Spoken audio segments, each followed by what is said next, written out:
Start the recording, and we're live. Hello, and welcome back to one of the last episodes of the Grand Guild University with the Six of Hearts and the Fateless Legacies rule system. If you want to know more about the system or the setting that we're playing in, you can go to fatelesslegacies.com and check it out. You can go to our Discord and play the game for free, but we don't have a lot of time. We've only got a few sessions left, so I'm going to dive right into it.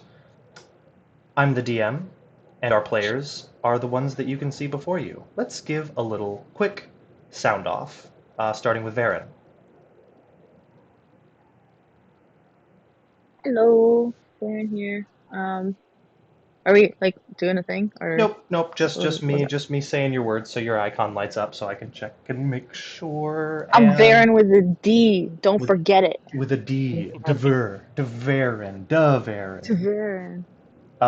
Don. Yeah. Hey, this is Dawn, coming to you live from the Grand Guild University. I like how Don's a radio announcer. Always Always. and forever. And Ravok, say words. You already did, but say more It's words. me. I'm Ravok. I can say words. Beautiful. And Heko? Hey, Oh, no. it's Echo. How's it going? Happy to be here. Hell yeah. Is Heko really happy to be here, specifically where Heko is right now? Yes. Oh, I don't know. We've been looking for a chance to kick Coventry's ass for a while, so kinda. That's true. That is true. And Minerva. Yeah, the center of the tension's probably not the best spot for Echo, but definitely perfect opportunity to whoop some ass. Oh, hell yeah. Hell yeah. And that was Minerva speaking. Nah, that wasn't really Minerva speaking, but sure. But sure, that was Tristan speaking on behalf of Minerva. Or not on behalf of Minerva. Anyway, we're going to go ahead and get into it. I'm pretty sure we left off right before Ravok's turn rolled around. So, and I know I think I actually skipped the last couple bad guys, so I'm going to give them the opportunity to do their rounds right quick. So, this one does a thing, and you see them pull an illusory hat off the top of their head. The hat wasn't there before, but they cast a spell. The hat appears. They pull it off of their head with their hand. They reach their hand into it and pull out 3 illusory bunnies, and they just huck them across the battlefield. 3 illusory bunnies just hop out onto the field.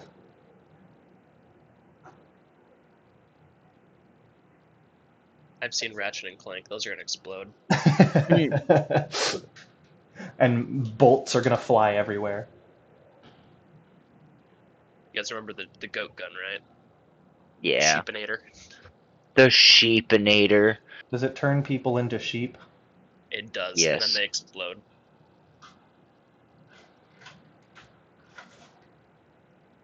Three illusory bunnies pop out of the hat.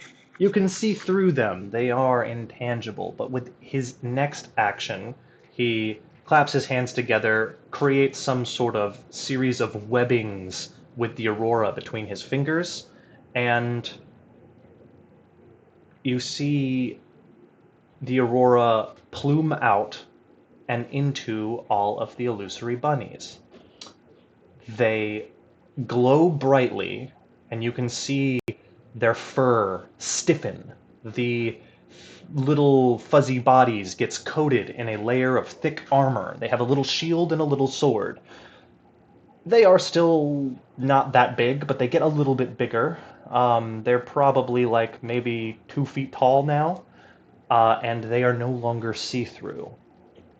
That ends this guy's turn. This one is going to spend 1 action to run over here. He ends up in the blight, which means he needs to make the check, which I believe is a physical fortitude check, right, to resist the blight? I'm fairly sure. Let me double check. 1 sec. He only has 2 fortitude, so, and 1 physical.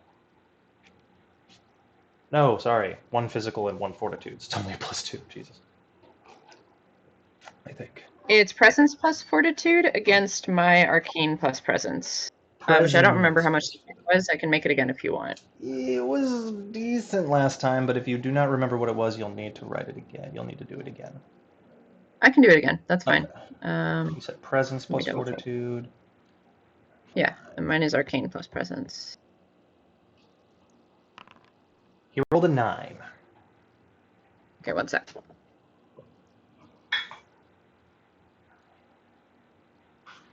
Oh fuck! I rolled a nat 1. Oh, that sucks. Well, you can just re-roll it every time someone has to make this check. That way, it's not Okay. just the base. It's not the base that you're making. Okay, yeah, he did pass the check, so he doesn't take any damage. But I'll Okay. roll it again the next time someone steps in. Just let me know. Totally fine. Totally fine. This guy comes over here. 1, 5, 6, 7, 8, 9. He can get to about here. With his first action. Actually, you know what? I take it back. He can get to about here. You see him run towards Coventry? He then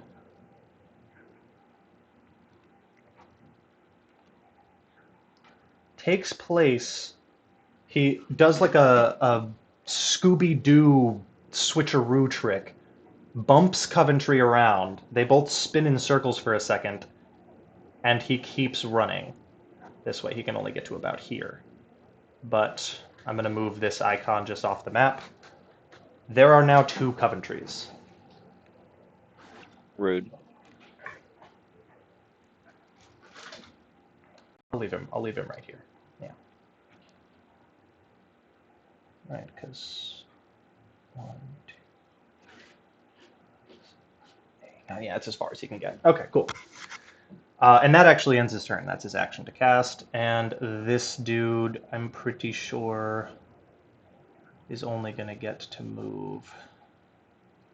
And he'll get to right here. 3, 6, 9. Yep, he has to make a dash action. He has to move twice to get to where he's at. But he rushes all the way over here, and you can see as he squares up towards you, Minerva, he plants both of his feet and he puts his fists up towards you. This guy looks like he's about to box you. Well, that's inconvenient because I have a ball of energy in my hands. You do. And Ravok, it's your turn. Me. Wonderful. I'm gonna keep on. I'm gonna use my swords and just keep hammering away at this this barrier in front of Yeah, me. absolutely. Blast that barrier away. Do I get 2 attacks since I have 2 swords? You get to make, I'm pretty sure, you get to, let me read the rules really quick for that. Make your first attack, and then I'll let you know. Does a 19 hit the wall? It definitely hits the wall.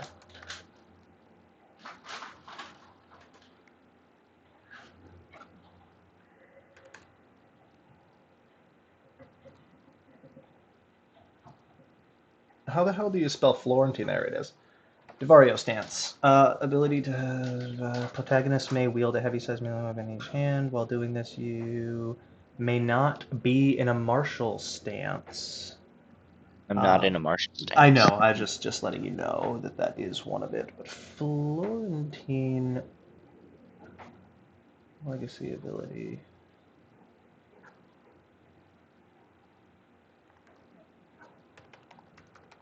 I think Florentine just says you can make an offhand melee attack. As part of an action, yeah. While Yeah, you, with a medium weapon. So medium weapon in place of it. Yeah. So you can make an additional on your turn. You may make so you can make 3 attacks instead of 4. You can do 3. So you can do 1 attack plus an additional attack with your action, and then your second turn you can only make 1 attack with the action. But you can make 3 attacks on your turn now. wait, the first one. So crit is just max damage, right? Correct. Yes. Cool. So that's 11 damage. 11 damage, 11 physical damage. Oh, but just one of the swords is magical. We'll say you attacked with that magical sword, so that's max. Critical hit on the magical door.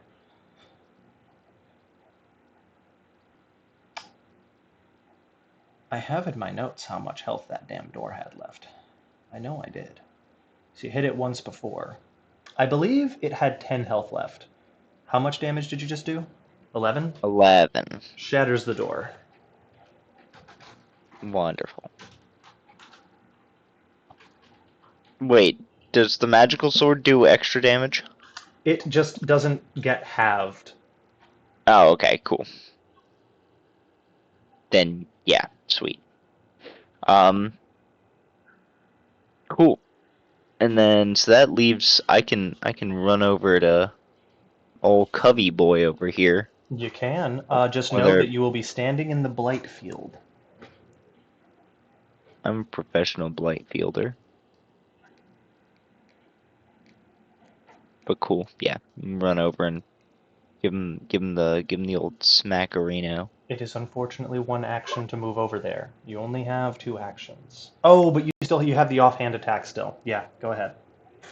Correct. I will say the spell only hits if you start your turn there. So Okay.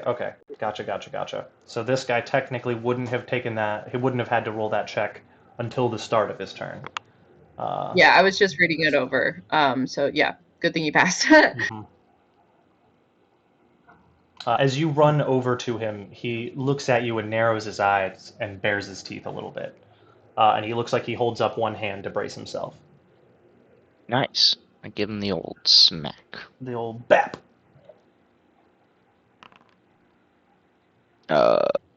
8 plus 6 is 14. It's an instant Does a action. It would. As an instant action, he's going to reduce your attack roll by 6. Maxed out on the Aurora dice. I To turn your... Tell him no. To turn your... what was it? 14. 14...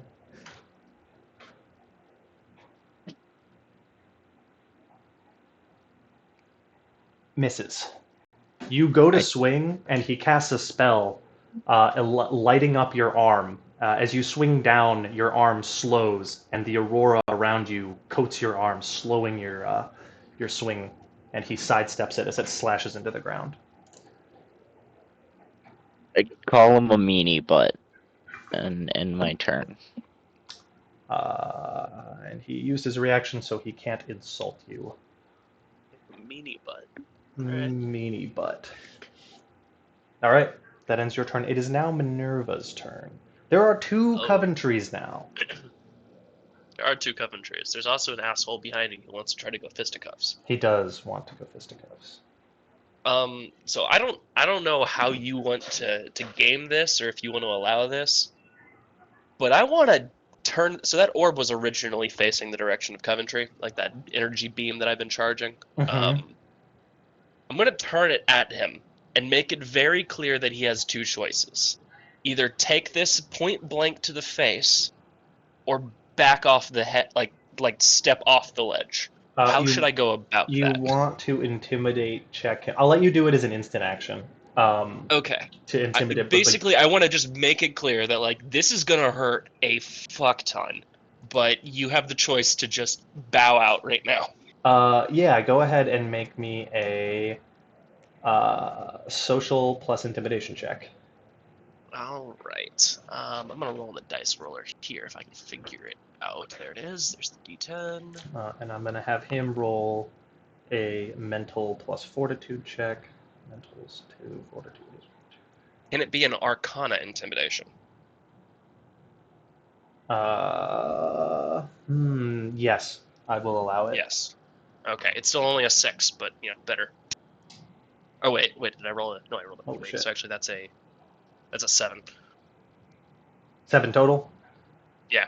He looks at you and smiles, and with one of his hands that he's got bobbed up, he makes like a show of jingling some amulet on his neck. You get a sense that he doesn't give a shit about the amount of damage that you're about to deal to him. I just tilt my head to the side, like, I just give him one of those, like, side nods of, like, okay. And I put both hands together, And at last turn, I had only been channeling 3. What do you call it? 3 gems at a time, because that made the build check 15. An additional D6 I can hold up to 4. So an additional, I need to double check to make sure that I'm doing the right build check here. Scrolling, so much scrolling. Where you is? Yeah, I think every turn after the first, you get to add an additional Aurora dice to the check. Well, I can, but I can only add up to my max number of Aurora dice, which is oh, there we go. All right, so yes, so for the build check with 3, it's a goal of 15, and the build check goes up by. Let me find it. But the build check goals increased by 2 for every iris that is added after the first 3. Okay. Gotcha. So now the build check will become 17. Okay. The check that I made last turn was 10, so I need to roll a 7 or higher in order to complete this check. Right. All right. But it'll do so more I'm damage. gonna yes. I'll add 46 instead of 3. Roll in. And that's a 9 on the die, my dude. That's gonna do it. Excellent. That's definitely going to hit his Alright. dodge. I'm pretty sure the check goal, the 17, so it's what is Targets it? make It's a dodge versus 8 plus the spell's potency. Yeah. Oh, okay. 8 So plus the spell. yeah, So, yeah. So okay. it's gonna be 8 plus the dice, basically. So you said that this little font right here is D6s, right? Mm-hmm. All right. Let's see. So that's gonna be. Just add it up real quick. So 1d6 plus. Actually, so it's gonna be 5d6 because it's 1d6 plus the potency of the Aurora dice. Mm-hmm. So that's going to be 5d6, if I can find the d6. And how do I roll multiple d6s? So You click on the die multiple times. Gotcha. That's 16. That's his goal to beat, my man. Okay. You hear the sound of Aurora shattering around you. This character uses their instant action. How do I make them visible again? Vision, appearance.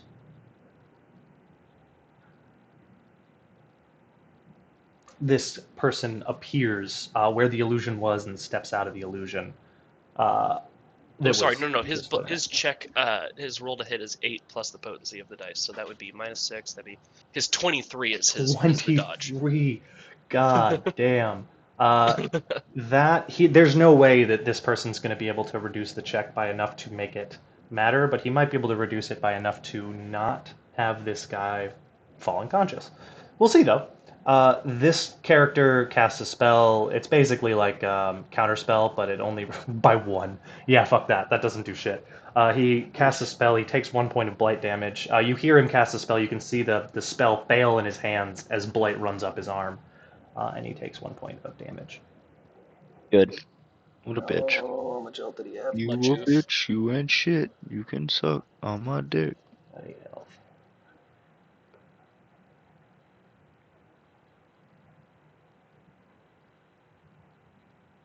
Okay, yeah. Yeah. Go. So that's the damage he's taking. I think it's still. So how much damage is it? The total damage was 16. Is there anything else? Yeah, no, that's it. 16. 16 damage. Yep. And his amulet absorbs 5 of it, so he takes 11 damage. He doesn't go down, but you can see the blast hit him. You can see some of it get sucked up into the amulet on his neck, and you can see a small amount of it get deflected by this person's spell, but most of it goes through and blasts into his body, and he takes that damage. -4. That would make it 11, I believe, is what you said. 11 minus the 1 from this guy's spell. Okay, so 10. Because it's so 10. 10, and he is a.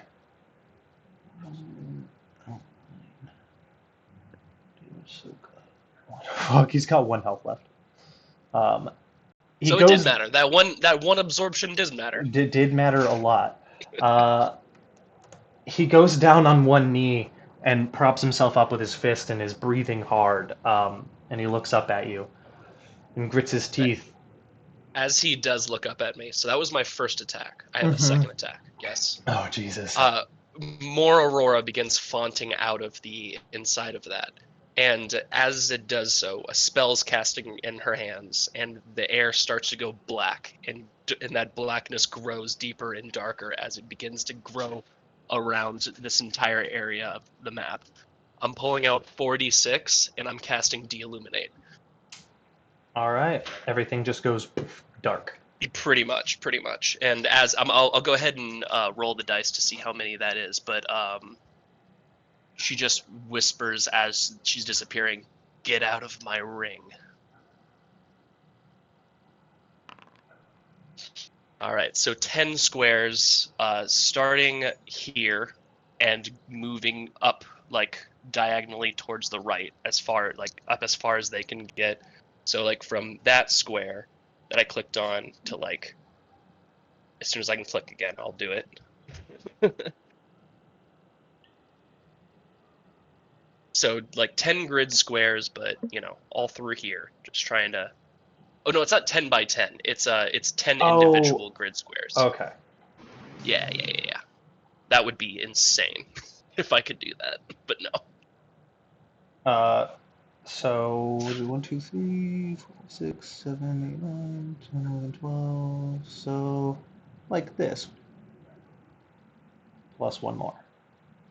Yeah, and then I'll also just do that one. Perfect.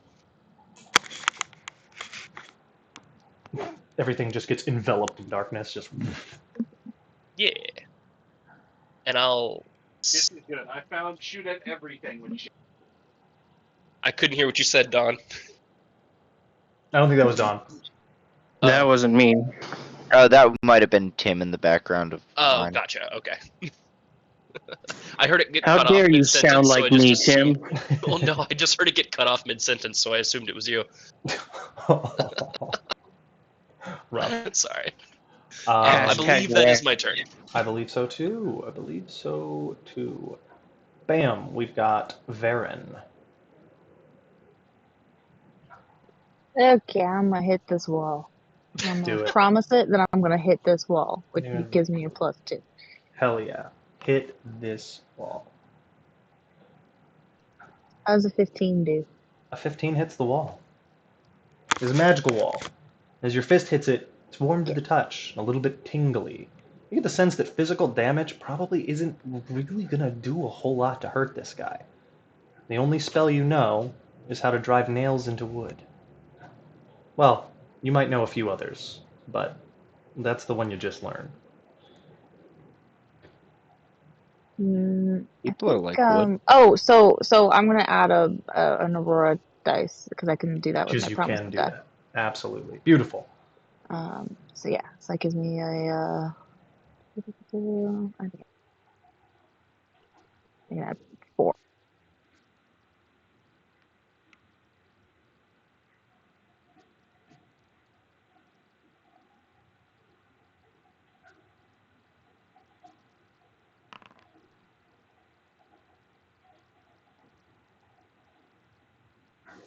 Okay, so it's 1d8 plus my medium, which is 4, and then plus a 1d4, so it's actually 16 damage. 16 damage. Holy shit.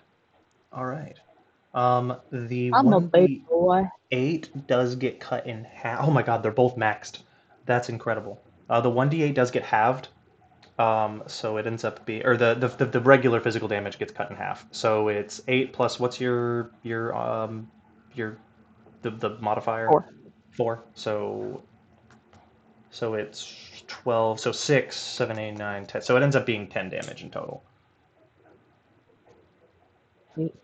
How's that do? It's still Hey. intact, but you can see these magical cracks in the surface of the door appearing. You have another action if you'd like to swing on the door again. If you succeed, I'm just going to let you know, you can't do less damage than the door's health. So if you succeed on the hit to attack it, the door will shatter.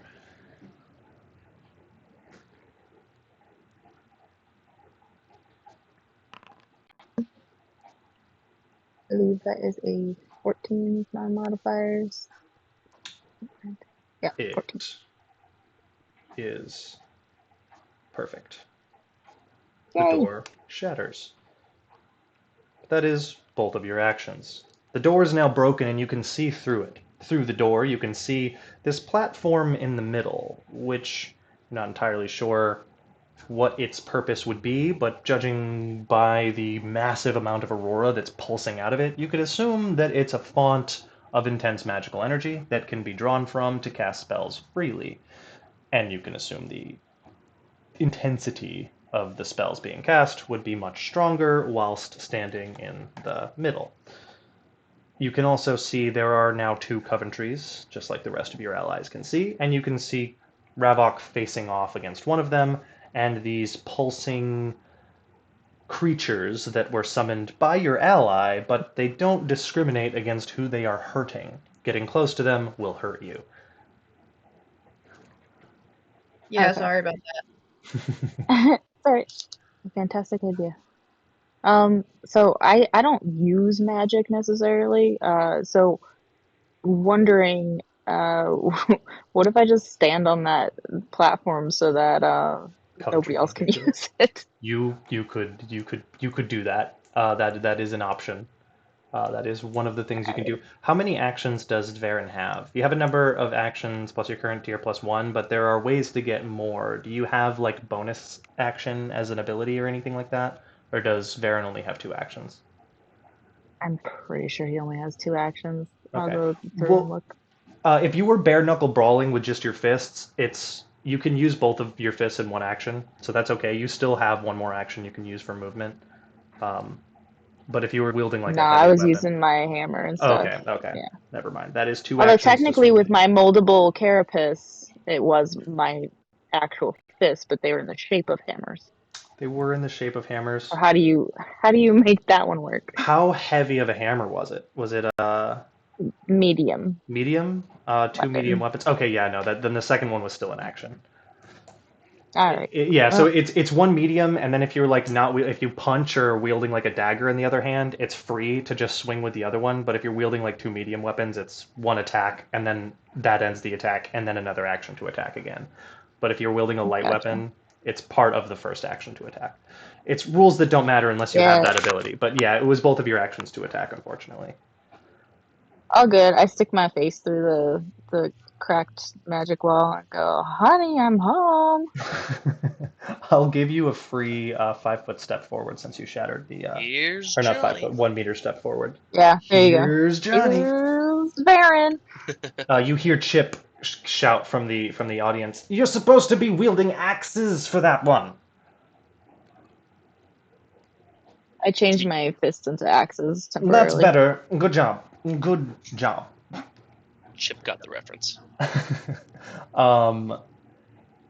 Coventry's turn. Coventry will roll a check and take damage. Presence, you say? Presence plus... what is it? Presence plus fortitude. Fortitude. And mine is arcane plus presence. Let's give this another shot. 5 and plus 2 to resist blight. Coventry got a 10, pretty low. He only rolled a 3 on the die. Oh, come on. Sorry, the dice roller is giving me shit again, which is maybe my fault. And there are 4 of them. Actually, there's only one of them that can affect the. It does say within 1 meter of them. Yeah. You can see this like red glow that's pulsing off of all of them. That is Sick. anyone standing within that space. Yeah. Sick. Okay, cool. Yeah. So I did. I'm sorry. What did he roll? He rolled a 10 total. I rolled a 9. The dice roller hates me today. That is So unfortunate. just You could use this dice roller. You could use the one in Foundry. It might be better. Would you let me re-roll if I did?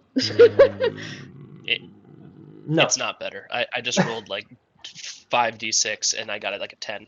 Varen just rolled max damage on damage. I'm gonna give it a shot in a roll that Okay, well, means then it picks and nothing chooses.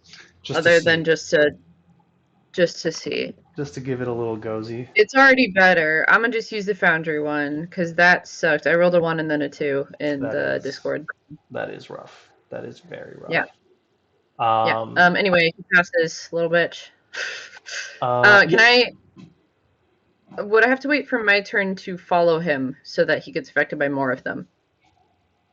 What do you mean? To move it? Oh, to move it. There's 2 Coventrys now. You don't know which one is Coventry. This one is taking its turn right now. He's only close to one of them. This Coventry, because there's 2 of them now, will be affected by all 4 of them, and we'll have to make 4 separate checks. Each failure results in him taking the damage. Okay, sick. I can live with that. Thank you. They're both going to take their turn right now, by the way. Both Coventrys. So I might as well just have this one roll the checks too. I, for the sake of things, am only going to have him roll 1. No. Just in case it's better. Oh, 5, 1. Go ahead and roll your check 4 times. You can keep this 15 to be one of them. Excellent. Okay. Give me a second.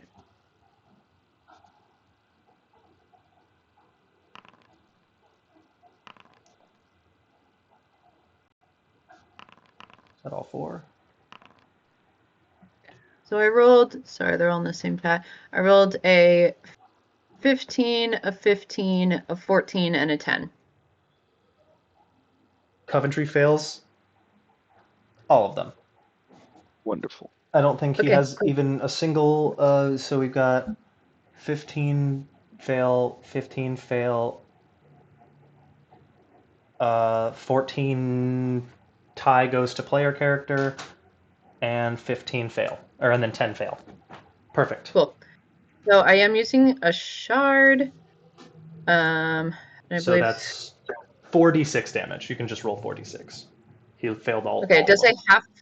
I gotta stick with this spell. It does say half the potency, so it'll be half of 46. Half of 46. Okay.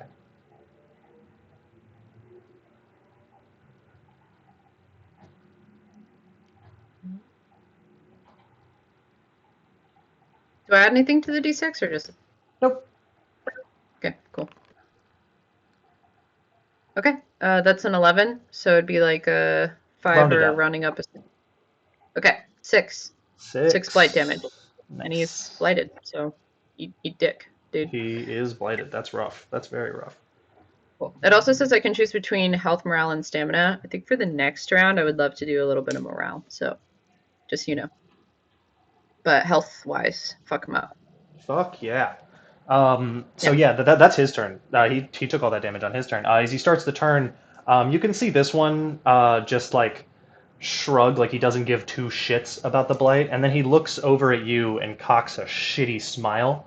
As the blight starts eating this one, you can see him screaming, and the illusion immediately fails. And it's his turn.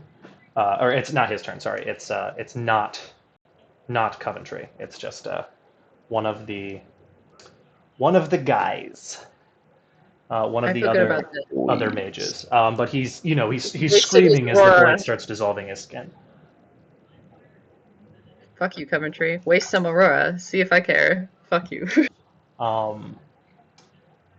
But it is now Coventry's turn, who is going to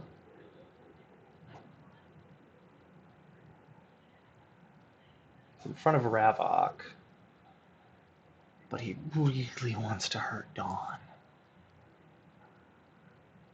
Dawn's doused in shadows. Can you see Dawn? He can't. He can't see through the darkness. It's just dark over there. All he can see is a cloud of shadow.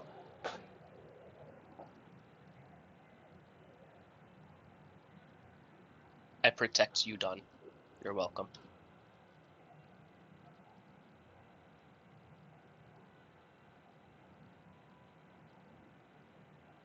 Perfect. He looks at you, Ravok, and says, "You dropped your fucking sword.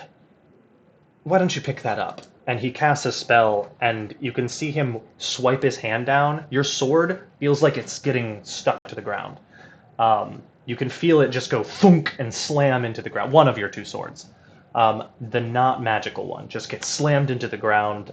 You can see magical energy holding it, bonding it to the ground. That was mean. He says, well, that's one action.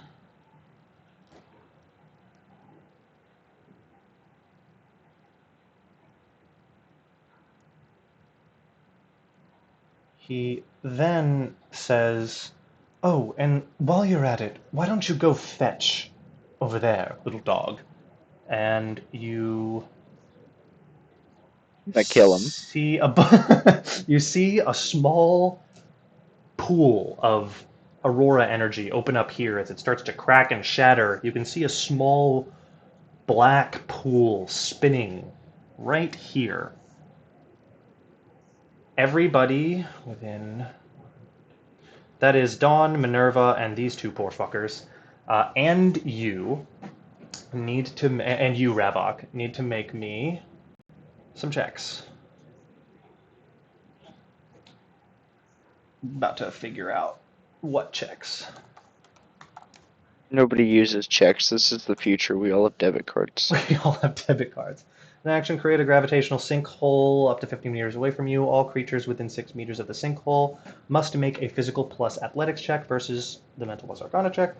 Those that fail are pulled into the sinkhole and become restrained for a number of turns equal to the potency of the Aurora dice. They may attempt to break free on their turn. So, you all must make physical plus athletics checks versus Coventry's mental arcana check. That is Dawn. That is, let's see, 4. This poor fucker too. Yeah, that's everybody over here in this little area. So that's Dawn, Ravok, the arcane student, Minerva, the academic student, and the martial student.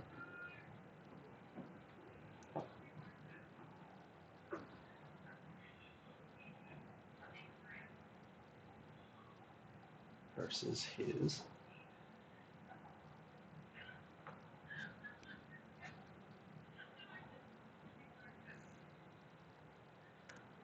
Forever.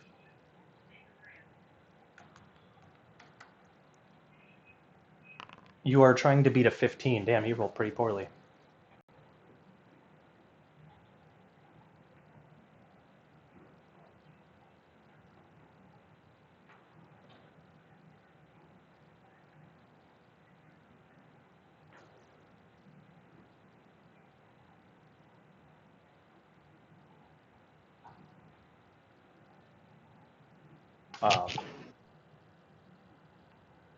Revok, what's your total? 13. 13? 13. You are pulled into the center. You are floating, connected to something, your sword left behind over here, as you are pulled away from it. The sword stuck to the ground here, you pulled all the way over here. Floating above what seems to be swirling energy, somewhere around 30 feet below you, floating above the air, suspended by some gravitational well. Dawn, what was your total? What was it you were having me roll? Physical plus athletics. Physical plus athletics. I'm going to roll that right now. I am sorry. You're good. Minerva, what's yours? Oh, sorry. Okay. Can I do acrobatics, or does it have to be athletics? I'll let you do acrobatics. Okay. So then that's going to be a 9. You are pulled into the middle as well.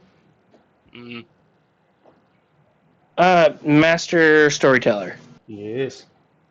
My Discord is glitching terribly hard, and I can't even leave the room. Can you just roll that for me, and I'll tell you what pluses it gets? I just rolled an 8 for you. An 8. Oh, wow. Thank you. So physical and fortitude, ooh, +7. 15.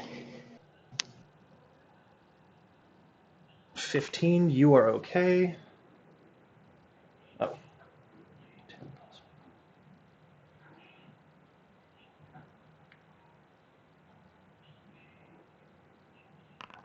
15, he's good. Just plus 1. F. Fail. Yoink. How are they targeting every single one of us with this? It is. I'll describe the spell in just a second. The black hole. He summoned a black hole. He did summon a Yes. black hole. Yoink. And the illusions are unaffected. So everyone but Dawn and the Marshall student got sucked into the middle. He basically just cast a small black hole to appear in the middle of this little ring right here, and all of you guys got sucked into it. You are now just floating above midair. When he lets go of the spell, theoretically you would fall into oblivion, but you'll get a physical acrobatics check to try to catch yourself on the ledge. Instead of falling into the abyss. But, yeah. That And wasn't very nice at all. his third action, he's going to move into the middle. That Jack, ends his turn. I knew I should have been up there. This guy's turn. He screams, "My lord, if you would be so kind in the future as to not include me in your malicious spellcasting, please." And he casts a spell that causes him to teleport over here. That's his entire turn. He also... well, let's not have him appear over there. Let's have him appear over here. Bloop. And it is this guy's turn who can't see shit. He's going to make a wide swing at Dawn, but he... Actually, no. He's going to make a wide swing at Minerva, who's not there, and automatically fail, because Minerva's not there. He uses his whole turn swinging. And that ends his turn. Hecko, it is your turn. Hello. I am pretty sure I have to use one action to continue concentrating on my little guy. Fix spiritual despair. No. Sure. I'm not going to make you use your actions to continue concentrating. If you get hit or... Just means you can't cast another spell while Correct. you're concentrating on it. The thing about me is that spells are most of the things that I have, but I can figure out. You know what? This one's always fun. I'm gonna do Hell Shriek. Okay. I could spew about a violent or off-putting obscenities to cause a target to make a mental plus fortitude check, versus my social or presence plus intimidate check. They can lose 1d4 morale and gain the stunned condition for 1 minute. I'm a target Coventry. I hate that bitch. Absolutely. You now know which one is Coventry, because the other one's Get 'em. spell failed. So go ahead, I find target Coventry. He makes a, what is it, mental... It's really funny that me screaming something horrible would put him off. Mental plus fortitude. Mental fortitude. Versus my social or presence plus intimidate. He gets a plus 10, which is pretty good. Oh, what a bitch. He rolled a 15. We'll see how this goes. I actually don't know if I can beat that unless I crit, but I will try and see how I do. I did not crit. He wins, but I'd give him the finger. You start shouting at him, and he just says, "Don't you see?" Clearly addressing the audiences around you. I'm shouting so loud I cannot hear him. No, but he's talking to the general crowd, the ghostly apparitions in the audiences around you. He says, "Don't you see this organization, this group that you think you want to bet your money on? They are merely brutish, violent, and obscene creatures. They are not worth your time or attention. They are certainly not worth your patronage. See, what Coventry doesn't get about our fan base is that they like us because we're cool, not because we're classy. Anyway. He's just trying to ruin They your enjoy chances our of getting... questionable nature. They do. They enjoy how fucking weird and gross we are. How cool and stupid and shitty we are. I love our fans. He doesn't get it. He doesn't get it. Anyway, I don't think I can do anything else. We're the best damn B movie crew you ever saw. Yeah, exactly. Oh, actually, you know what? I know what I'm gonna do. I'm gonna use Balanced Mind, which is one of my techniques. And I can reduce my move to 0 until the end of my next turn, which I'm not gonna move anyway. And focus my mind on one solitary task, and then I can add my mental stat to the next skill check I make. Ooh, nice. So, yeah, I'll try and remember that. Beautiful. Yeah. Try and keep that in mind, which will increase... I'll let you choose. It doesn't have to be the next one you make. It can be the next one you choose to make. I'll let you make the choice of it being what you want. Like if someone forces you to make a check by doing an attack against you, it's not going to force the ability. I am going to use the bathroom really quick because I am pacing back and forth and have to pee really bad. I will be right back. Whoever else needs to run to the bathroom or do anything you need to do for the next 2 or 3 minutes, go for it, and I'll be right back.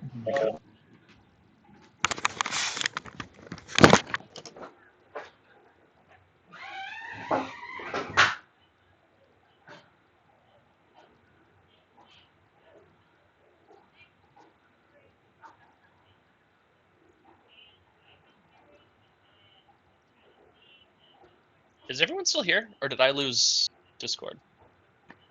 We're taking a Dylan's commercial taking break. a break. Oh, okay, cool, gotcha.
Okay.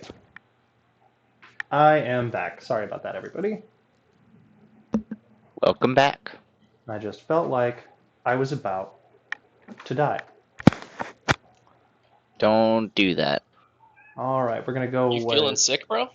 Who, me? No. Yeah. I was drinking coffee. Oh, No. restroom, gotcha. Yeah. All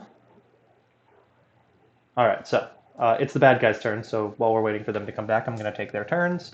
The one all the way over here, who summoned the bunnies, is going to have the bunnies go. The bunnies are gonna hop into the darkness. Bloop. And they, because of their illusory nature... Oh no, they become corporeal. They become real when he casts that spell. Alright, never mind. They have to see just like everybody else. They're going to make an attack against Dawn. But I'm going to make them roll the check twice. Oh, to cast the spell, what was there? Roll to hit is this person's Arcana. Plus 8. That's not bad.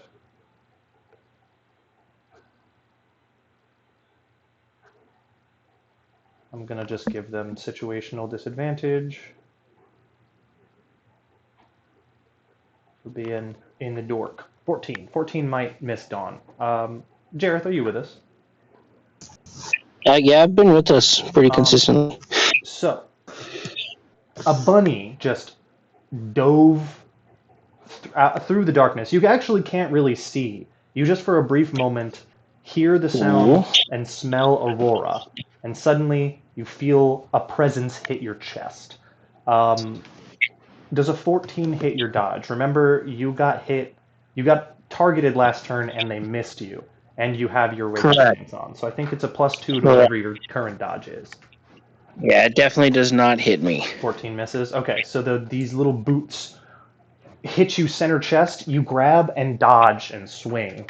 You do not hit anything with the swing, as whatever you were aiming at either is too short or is no longer in the position that you were attempting to swing on. But, yeah, you swing and miss. This bunny is going to hop right here. And it's just going to straight leap over the darkness and land right here. So that whenever Minerva attempts to grab onto the ledge, it's going to try and bunny kick Minerva off the ledge. And third bunny. 1, 2, 3, 4, 5, 6.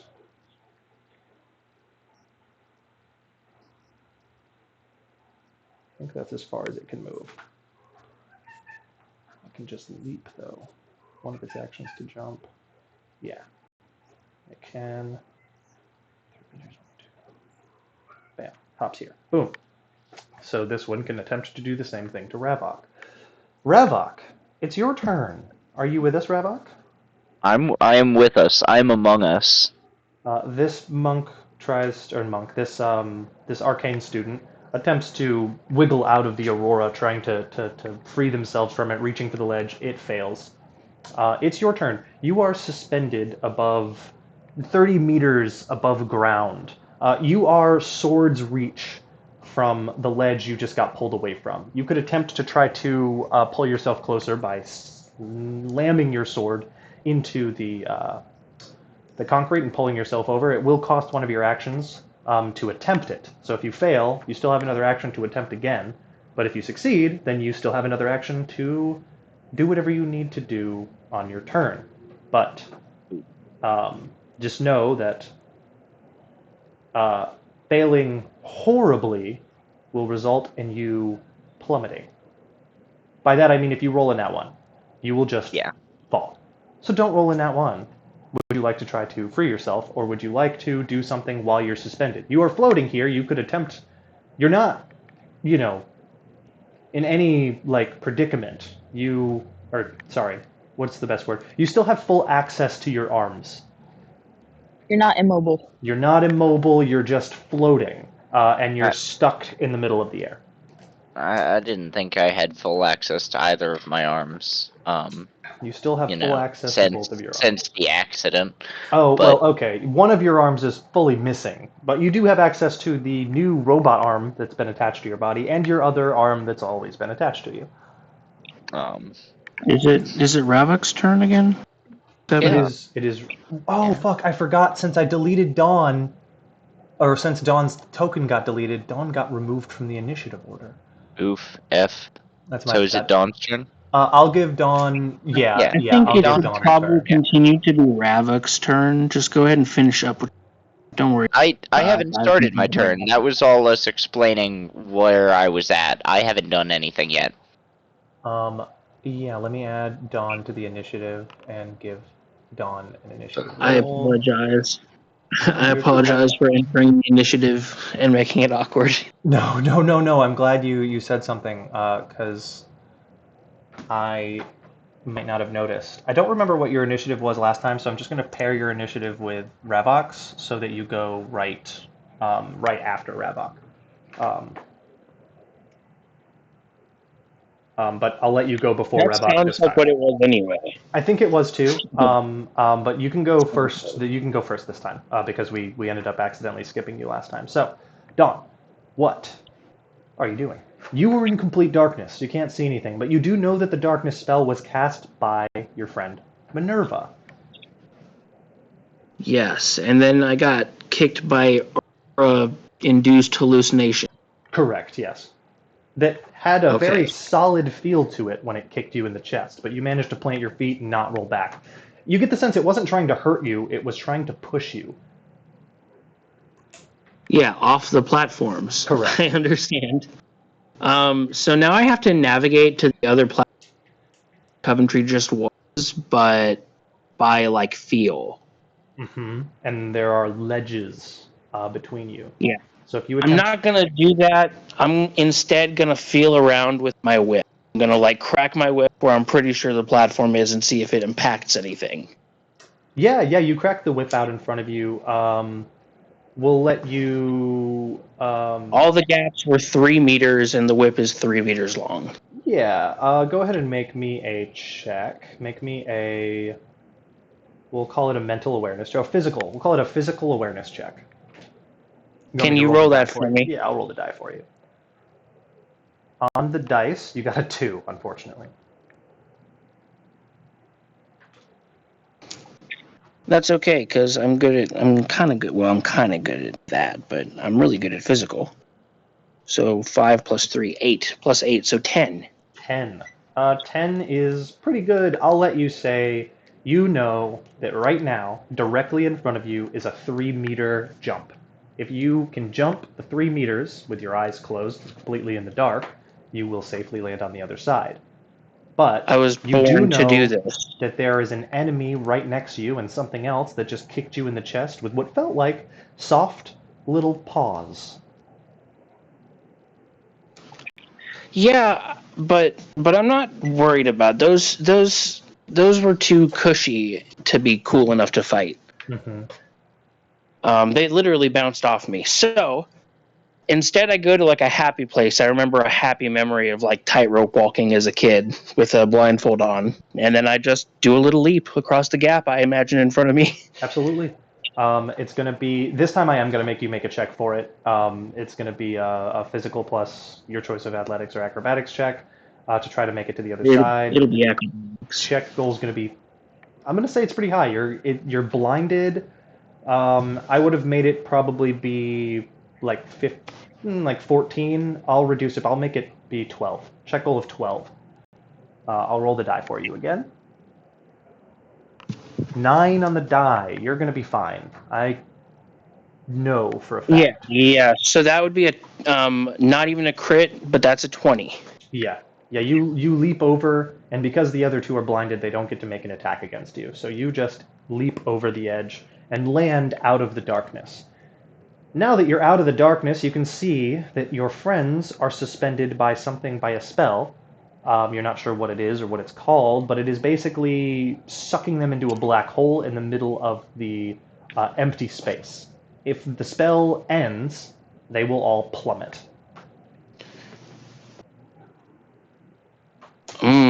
Interesting.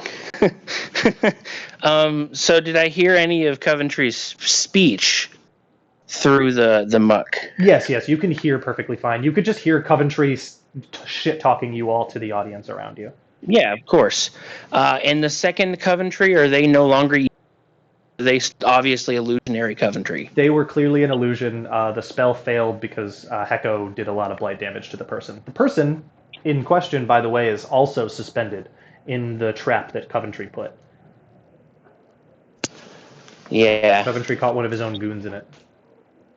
So I'm gonna do like a whole flourish as I land, which is gonna be my other action then to do a flourish. Basically, I'm just gonna land with like the superhero. Oh no, you're not, kind of thing. But as I land out of the fog, I look up and I say, "Oh, two espers. Ooh, much more full of themselves than just one."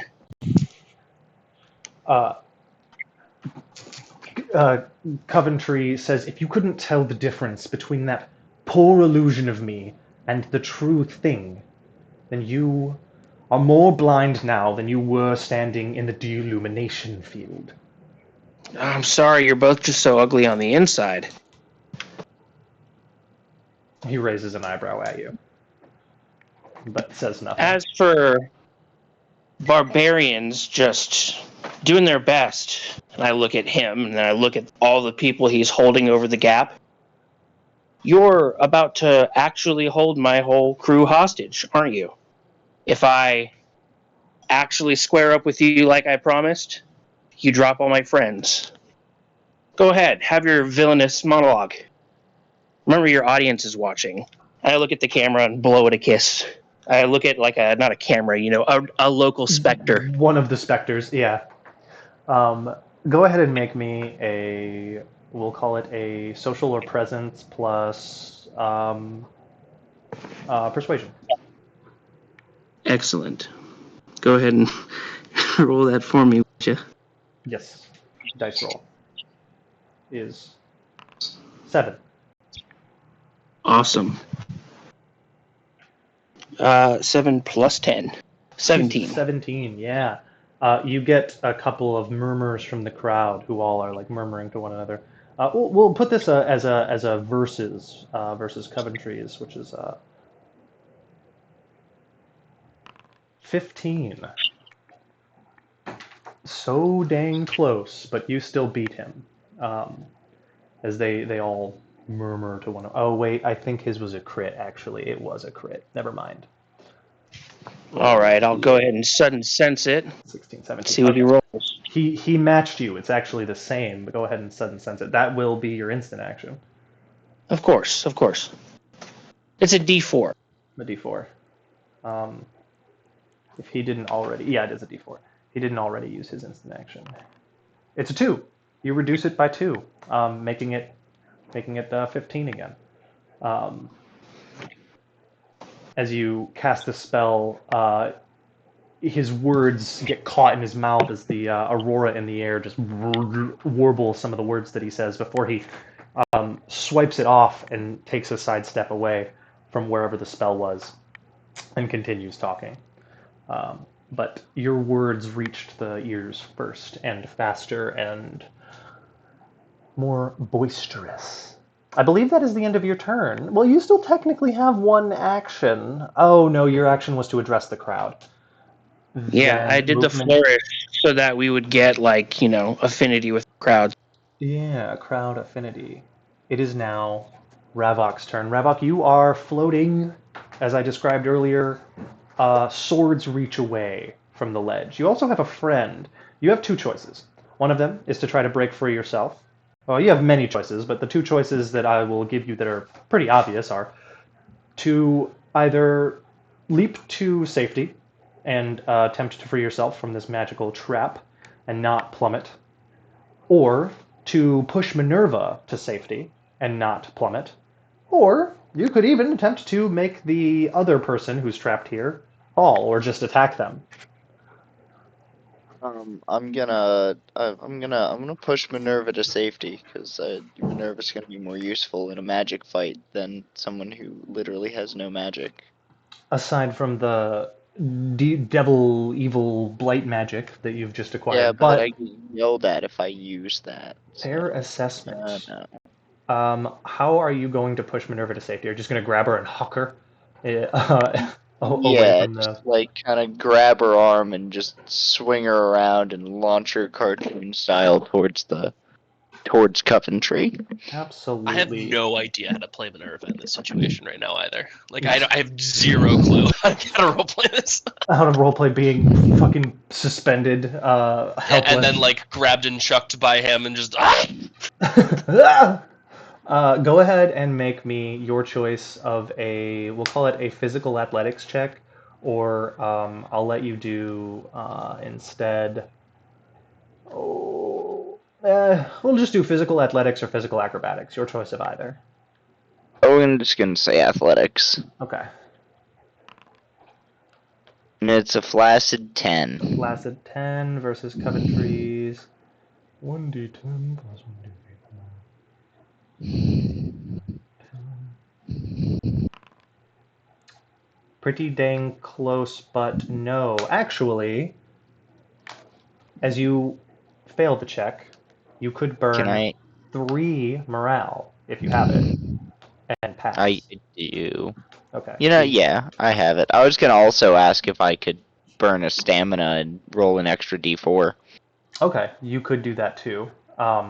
Whichever you'd rather. Burn 1 stamina, roll the d4. If you do that, you may fail the check still. You yeah, have the to, D4 you have might to get not. 3. The d4 might not be enough, but the 3 stamina will definitely. Yeah, I'll burn all of my morale. Okay, is that the last of your morale? That is the last of my morale, but yeah. All right, you burn it and succeed. You shove Minerva over here. Minerva, you land prone on the ground right here. However, there are 2 enemies. Actually, I'll let you choose, Ravok. What direction do you want to throw her? You can either throw her here or here. What way is Coventry? Coventry is to the north. To the south are the enemies. Or like more enemies. It's like a cluster of enemies to the south. It's where Minerva was before, though. Then here. Heard that. Bam. Minerva, you get hucked here. You land prone, but you're closer to the center of the map, and there is an illusory bunny just kind of hopping back and forth on the balls of its feet in front of you. It is holding a magical sword and a shield in its hand, but you get the sense that the magical sword and the shield probably wouldn't really do anything to hurt you. The magical sword seems to be made out of plastic, and the shield the same. Interesting. Okay. Mm-hmm. It itself also appears to be made out of plastic.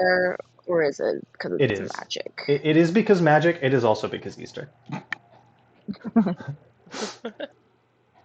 I made illusion bunnies because Easter.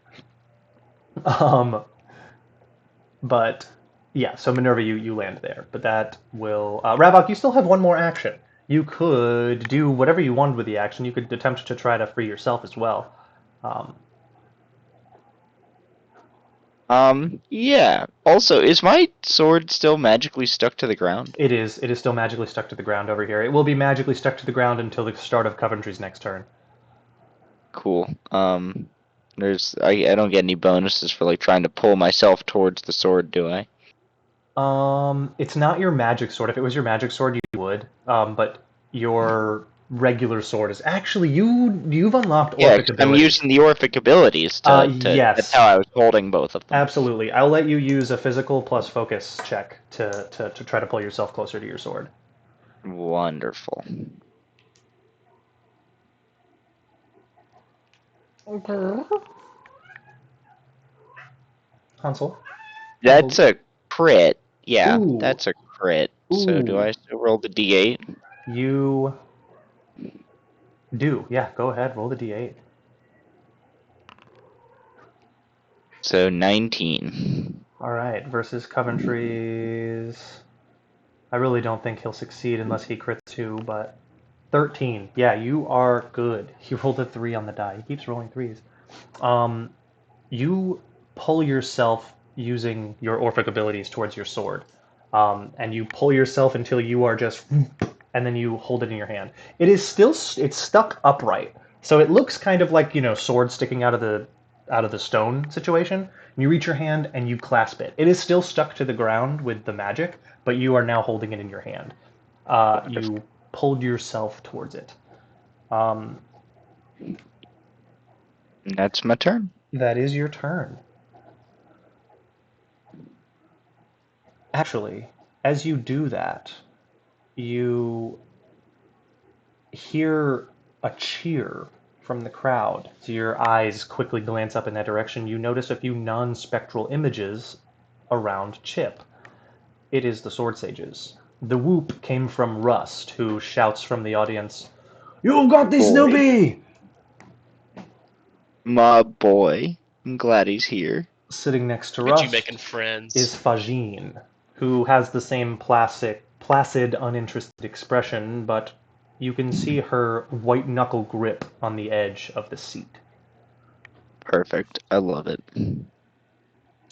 Minerva, it's your turn. You just got tossed. You just got grabbed by rat. You got sucked into the middle of an open field, dangling 30 feet above an unknown swirling magical substance beneath you. And then you got hucked onto the stage where you just thudded against this sort of beautiful, soft labradorite ground. Yeah, no. She pulls herself to her feet and just definitely you guys saw the finale of frickin' Castlevania. You guys know what the shit that crazy witch lady did. Yeah, we're gonna draw a whole bunch of fucking Aurora if possible. Can I from these fonts near me? You have to move to them. You'll have to Okay, so move I to. can't from where I'm standing just pull the Aurora out of those. Nope, you have to be standing on top of the space. Well, it's a good thing that I can just do this then. Pulls out three shards from her personal collection and begins condense energy beam again. I know I've been overusing this, but I kind of got to right now. Yeah, absolutely. You begin to cast the spell. You pull a All couple of right, your let's try and do your a build personal check. magics. Yeah, that's what we're doing. Faux shizzle. You're Goku.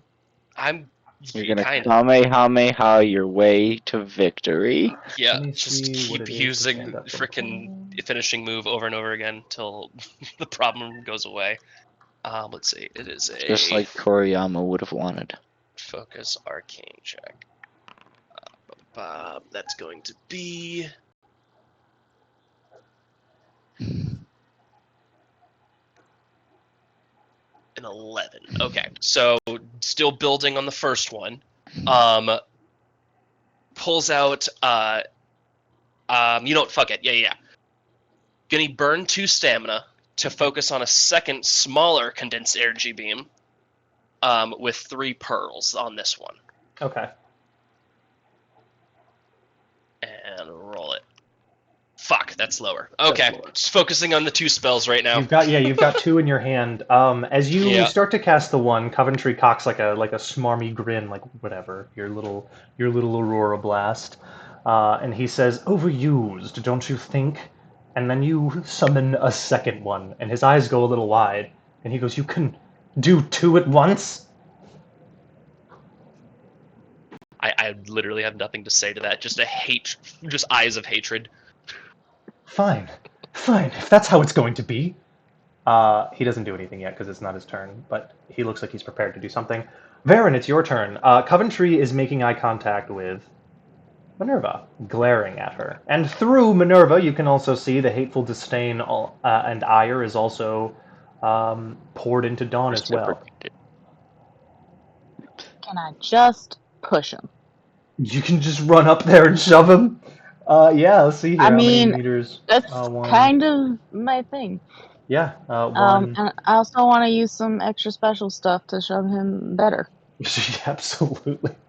Imagine all of this to just get fucking shoved It's like off magic swirling everywhere and blight and death, and everybody's looking all weary. And Varen's like, I took down a door, and now I'm just gonna boink. Boink. I just imagine you as like the Thing from the Fantastic Four. Everyone else is like shooting fire and shields and shit, and then there's just Rockman. Rockman runs up. Exactly. Boom. Yeah, do it. Hit him with all you got. One action to move over to him. You are now directly behind him. So I have Bull Rush, which gives me like a D6, the extra D6 of damage for every 3 meters I move on my turn. Absolutely. Can I just use that to like increase the shove? To make the shove harder.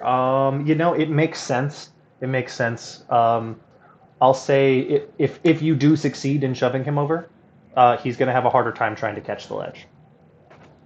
Okay.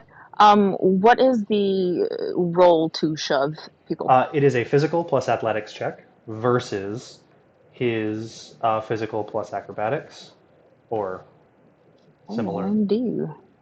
And he's going to do That'll be a that. plus 8 for me.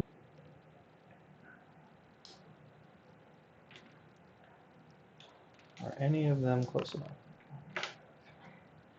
Oh no, that was not 600. very good. Can I burn some stuff to make that more better? Yeah, you can burn morale. I have 5 morale. You I'm can gonna- also add your do the Aurora thing, but you can add a D8 because of where yeah. you're standing. Oh, hell yeah. Okay, I cool. think So it that'll does be a cost plus it 2 costs plus the d8. yes. So burn two stamina plus the D8. And what is Coventry's physical plus? I don't think it's much. Yeah, it ain't dick. Plus the Aurora augmentation. So 15, 16, 17 Oh, total. yeah. 17. He is going to sudden sense you and reduce it by, and he's standing on this font, so a D8. And he maxed it. So God subtract a damn it. D8 from your total. He rolled a 12. You still might succeed. No, it's 17 minus 8. It's a 9. It's And a I haven't burned my morale yet. okay. I have 9. So 5 morale. you Does have to that burn 3 morale to be able to shove him. do it? Absolutely. He sees you coming out of the corner of his eye, and he turns. He braces himself. And you can see some Aurora augmentation strengthening his legs as you collide into him. He puts both of his hands up. With his hands, while you're slammed into him, he casts a spell really quick that slows you down. He goes to slide out of the way, and you just grit your teeth, slide harder, and just shoulder shove him off the edge. He catches the edge, but now he has to roll not to plummet. If he succeeds, he just loses his action on his next turn, having to try to stand up. If he fails, he falls. It's a D. It's there's no bonuses to this. It is he only gets a +1 plus the D4 from his arcane augmentation. So, uh, the check would have been a 10. I'm gonna make it be a 12. He has to beat a 12 or he falls. Woo! He rolls a 10. He, making eye contact with Minerva, starts to go like he's about to cast the same spell as you. Only difference is he was standing on this infinite font of d8s and could have funneled a shitload more into the spell because he can funnel more. He could have hit you with an 8d8 condensed aurora beam. Yes, he had a bigger key pool than me, but you know what Yes. I have? I have friends. Friends. The power of Power of friendship. The friendship. God bigger damn it. Power of friends. friendship. As he goes like he's about to And cast a this- spell at you, he just gets booted off the edge. He's looking dazed. He clambers to try to catch the ledge as Varen shoulders him through, pushing through all of his resistances and spells. He slips off the edge and catches the ledge with one hand, but his fingers, weakly scrabbling for purchase, slide. He goes like he's trying to grab the long, slender pole of the middle column, and his fingernails crack and break against it, and you can see a small spearing of blood down the pillar as he falls backwards and then head first into the pool. You see him disappear into this swirling portal. When you say pool, like, do you mean like off the ledge pool? Sorry, So- I'm trying to figure. You can see all of these like outlined spaces, but you can see this weird kind of swirling, pixelated stuff underneath of it that's roughly 30 feet below, and it looks kind of like a, that like water on the bottom of a pool, like the sunlight through the rippling waves that Lava cast. lamp.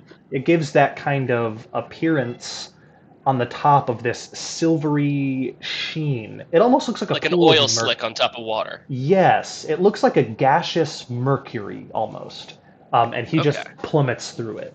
You can Okay, I see just his want to make sure body that that's what we're... Okay, cool. basically atomizes as he hits it. Oof. I'm assuming he appears in the stands or This something. is He like does. a school event. Okay. Yes, he re-atomizes a good many meters away in the stands. Guys, this is And just the Tournament tournament of power. yep. All right, Tristan. As he He just, as he falls off the edge, this is the power of the Six of Hearts, the power of trust. Sorry, that was He'll line never of the be tournament of Jiren. power. he lands in the audience looking completely dumbfounded and says, That's not how this works! It is now his turn, as that is the end of Varen's turn. He says, Your Verga pushed me! You don't push in this game. You cast spells! You can't just shove me off the edge. That's not fair! He casted fist palm to face. I cast fuck you.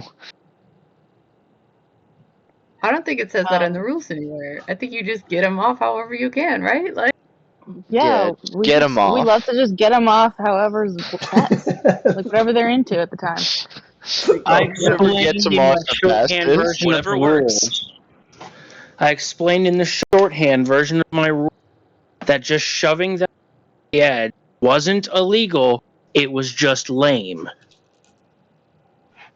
He says, So do with that information what you will.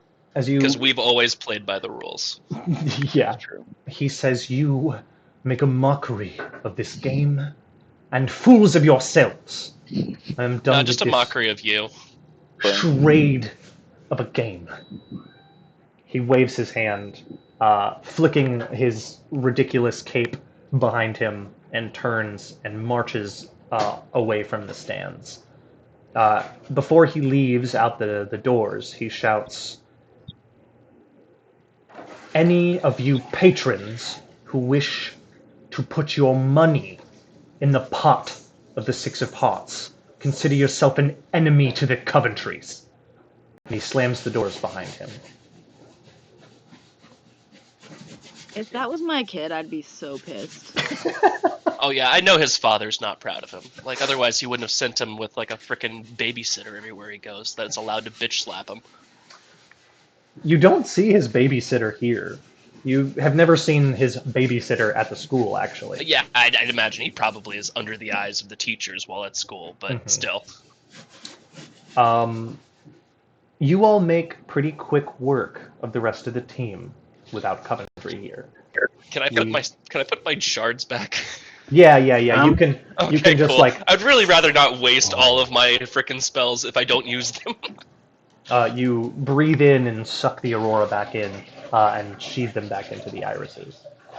After making quick work of the enemies here, you dispatch the magical bunny apparitions and knock Coventry's goons one by one until eventually it's probably down to just a handful of the enemy students left who you battle against and eventually knock off the field, winning the game.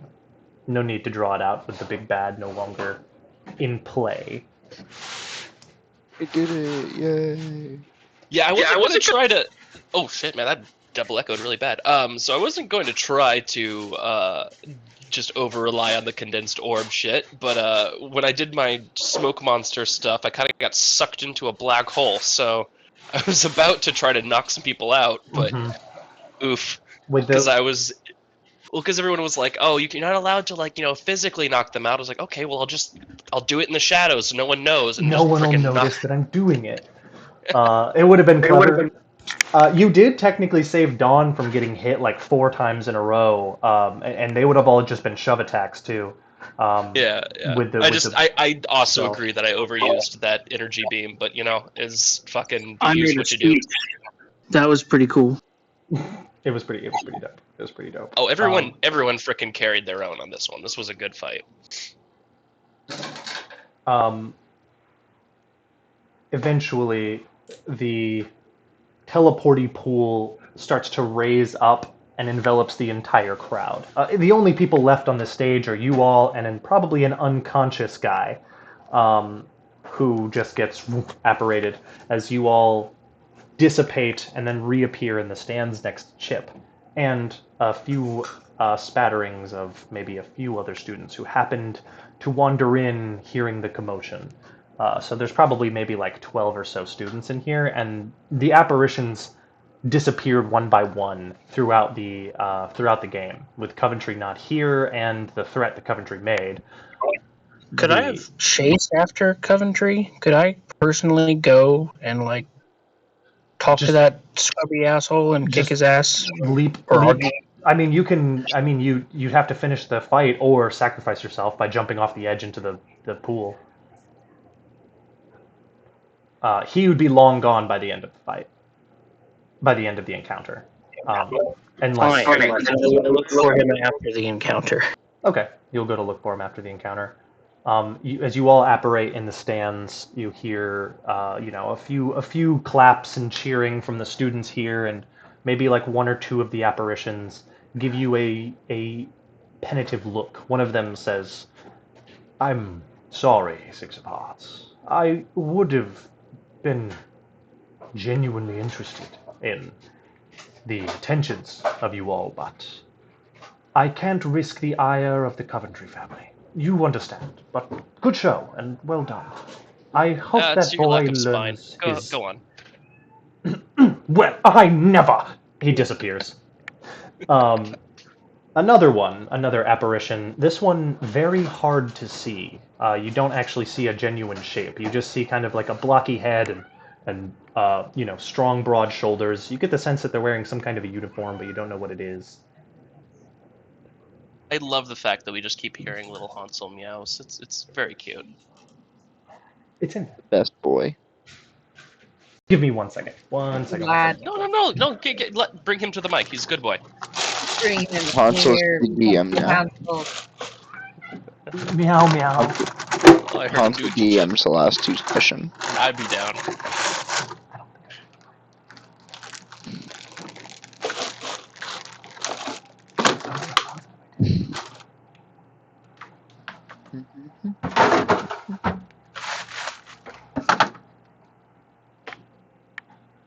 I don't think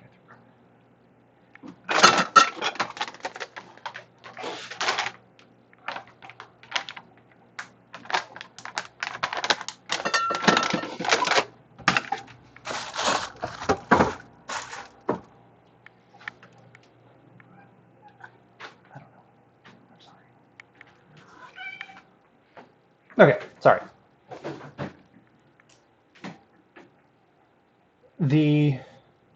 Yes, one more apparition.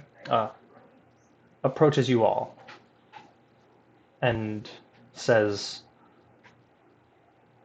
I wasn't actually invited here by Coventry. Oh I my god. came here of my own free will. Sort of a, sneaking through the invitation kind of thing. But, I'd been hearing of you all's exploits. My name's General Kane.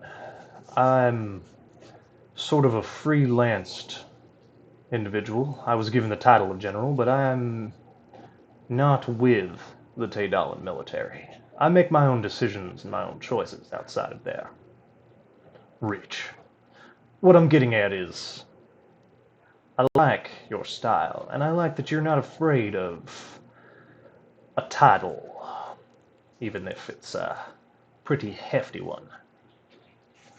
I'd like to offer you all invitation, so to speak, to meet with me in person. I'm going to be swinging by your university here soon, and just wanted to see if you'd be interested in talking to me. You said general. Are you the one that the headmasters are asking to come on behalf of their war propositions. The headmasters don't want me anywhere near the university. They want me as far away from their students as possible. They don't want us poaching the students to the academy, because I they assumed are pacifists. I assumed that they would be supporting your Taydalan military, considering their aspirations. Their aspirations do not align with the aspirations of the Taydalan military. They also have skirted paying taxes. Not that I give two turtle shits about taxes, but they are not quite allies with the government. And I am not one who works for the government. I just happen to be given a title. It's just like Lord or whatever the fuck else you want to call me. You can just call me Kane. I don't give a shit. Well, I General don't speak for wisdom. anybody else, but I think we'll have plenty to discuss then. Lovely. I will be in your city tomorrow. If you see a big fucking eagle screeching around in the sky, I'm probably the dumb shit riding it. I'll Give him a bit of an land. incredulous look. That's so cool. Captain America. I'll land somewhere around the big ass stone bridge that the university likes to brag so much about, and I'll meet you out on the other side of it tomorrow morning before your classes start up. How's that sound? Sounds like a date. Excellent. Bring the rest of your party. Looking around, who all is actually with us right now? Everybody but Dawn looks like she's about to run out the door, chasing Coventry. We're just missing one, so pretty much everyone here is what you get. Are you all interested in coming along and hearing my pitch? Sure. I think it'd Yes. be fun. I'm always down to hear Dylan's keep a southern voice.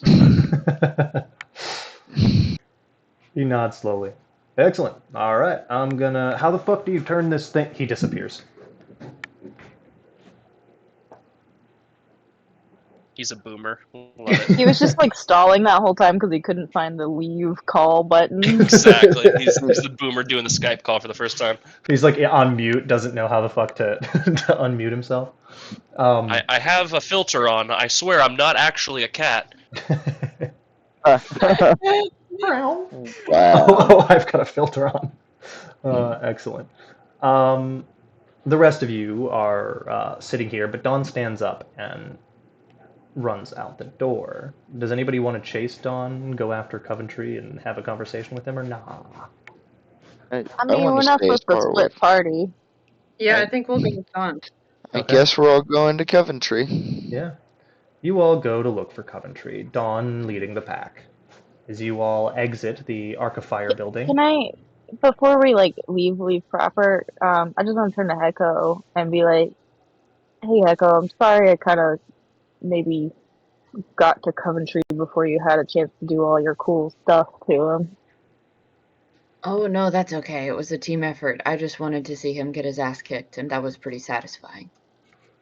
Yeah, it was pretty nice. Sometimes you just want to push a bully off a cliff. Sometimes you No, just that wanna was push pretty. people I off. enjoyed watching that. Thank you for punching him. Just straight up, this is Discord's smarted being him. very weird. Sorry. That's it. I just wanted to check on her and make sure I didn't step on toes. Nah, you're good.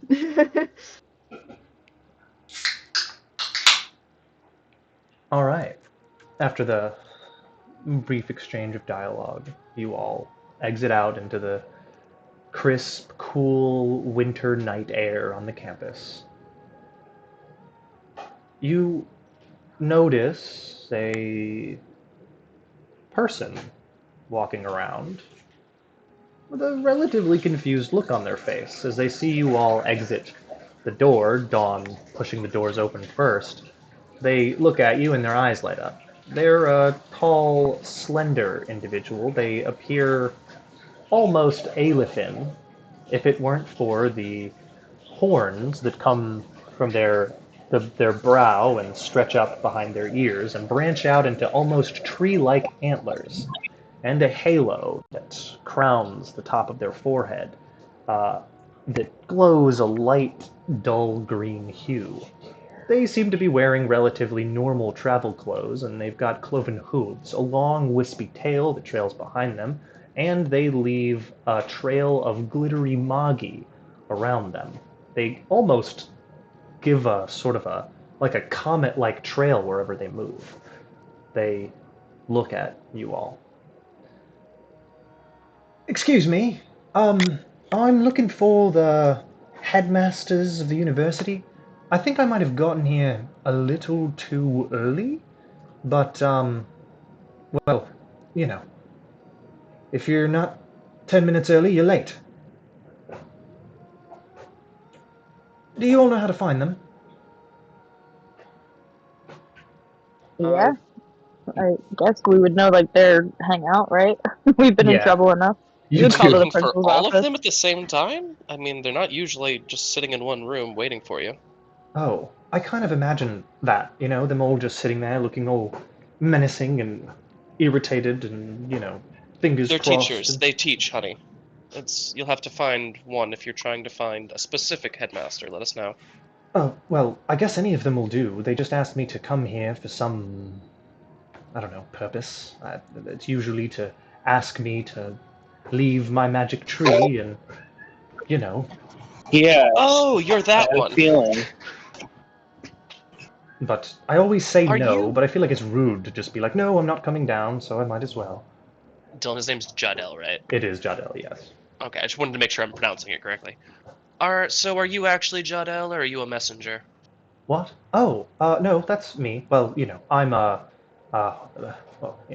fraction of me, but there's many Hmm. me's. Well, Split I know up you don't into. like to leave your tree, so that's why I was curious. I bet you. I give him my hand. I met you a while back. On a caravan. I Oh, ordered some tea at your house. how did you like it? It was lovely. Excellent. Now I'm curious. Do you know why they've summoned you here? Well, it's usually for the same purpose. Hey, would you come here and teach? And I always say no, I'm not really interested in teaching. And one of them says something rude about my tea, so I leave. Well, put simply, they're not doing that this time. They're still trying to get your services, but I look at everybody else. Should we just go ahead and tell them? I kind of want to tell them before anybody else gets a chance to. I think so too. Might as well. Okay. Well, we are the Six Perhaps of over some Hearts. tea. Dawn isn't with us, right? We were No, going on our way to Dawn's catch here. Dawn. Yeah, Dawn's Oh, with sweet. you. Okay, I thought Dawn's Dawn here. was going to bother Coventry or something. My bad. Yeah, maybe we take him to like the campus cafe and have a cup. He likes tea, so yeah. Oh, excellent. Would you like to join us for, I guess, campus tea? Probably Sure, not well, quite up to your standard. likely not, but there is a little place just on the other side of the bridge that's, well, I know it's quite good. It's an Asrian Well, place, and, well, since you know your way around, and I gesture for him to lead us. Excellent, excellent. Follow me. Follow me. And he leads you over the other side of the bridge. Nearly as soon as you get to the other side of the bridge, red magical energy starts to swirl around all of your feet. You all feel yourselves getting pulled somewhere else. You can feel the Ah, shit. heat of the place, some dark, horrible place. You immediately feel that stop, suddenly going from dark and hot to the cold and, lantern lit area that you're in. The guy, your guide, Jadel, just holds his hand up and then clenches his fist. You see all of the red magical energy swirl up around his fist and shatter like glass. It crumbles like sand dust to the ground. I don't know what that was, but it didn't seem What in good. the Sorry! hell's just happened? Sorry if that was something you wanted to happen. It just didn't look like it was, so I stopped it. It I'm smells looking at like everybody else. Coventry. Coventry. think somebody wanted us to leave the campus. How would he attack us inside of the campus? I thought this entire thing was warded against that. You We just stepped just left foot the off. campus. Correct. Oh, we were leaving the campus. Gotcha. Yes. Do you, and I look at him, are you able to figure out what that was or what kind of a spell that was? Sure, give me a second. He sits down, pulls something out of his pack, and begins spilling salt out onto the ground. He starts casting a series of spells, puts a couple of iris on the ground.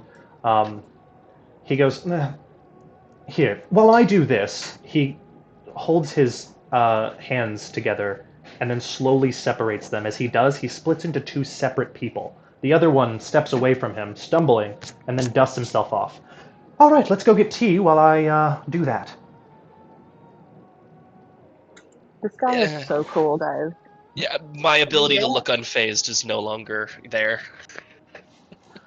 Do you follow the second him? Yeah. Anyway. We That's follow fun. Daddy. Yes. Anyway, sorry about that. Me. You'll just. Good luck. He walks away from himself. He starts to explain to you the properties of what it is that he just fucking did. You can split yourself into multiple versions, sort of like pushing a part of your soul out of your body. And then you can cast a separate spell to solidify it, just like that guy did with the illusions and turned them into solid bunnies. He can do the same thing with his own soul. He can split a piece of his soul off and push it out of his body, and then solidify it, giving it a tangible form. How does one learn this power? Oh, Not from a uh, magi. well, I guess you go to school, and you're already on the right path. He taps you on the shoulder. So, good job and good luck. I think you'll figure it out. It's hard, but it's not that hard. The splitting your soul part is kind of impossible. I think this one could probably do it. He points at Heko. They've got the right Just building blocks. Okay. What? he is just good said to know. stay in school, kids.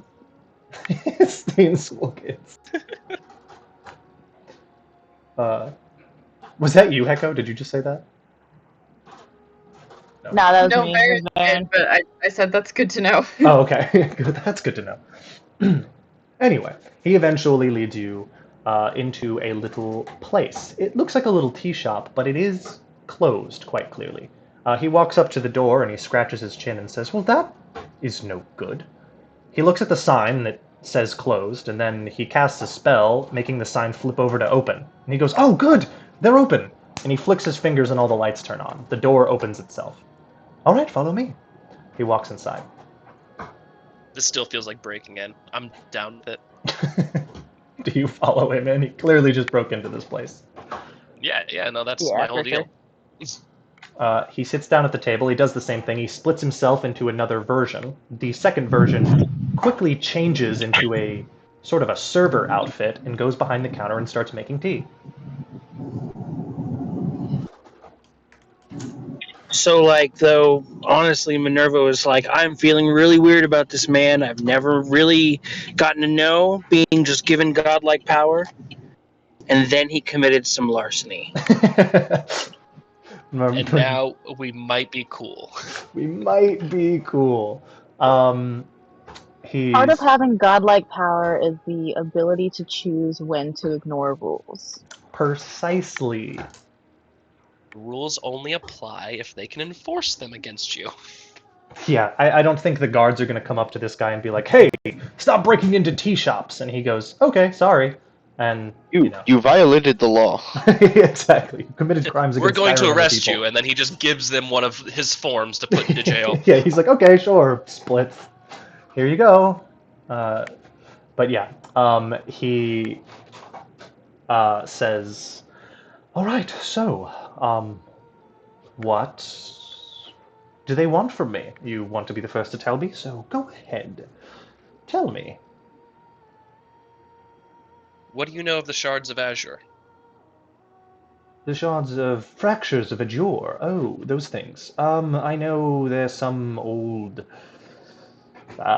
sort of like a suit of armor for a god to wear, and they could wear it around like a person, but still retain all of their godlike energy, or something like that. I think there's more to it, but that's all I know. It's like a legend, an old one.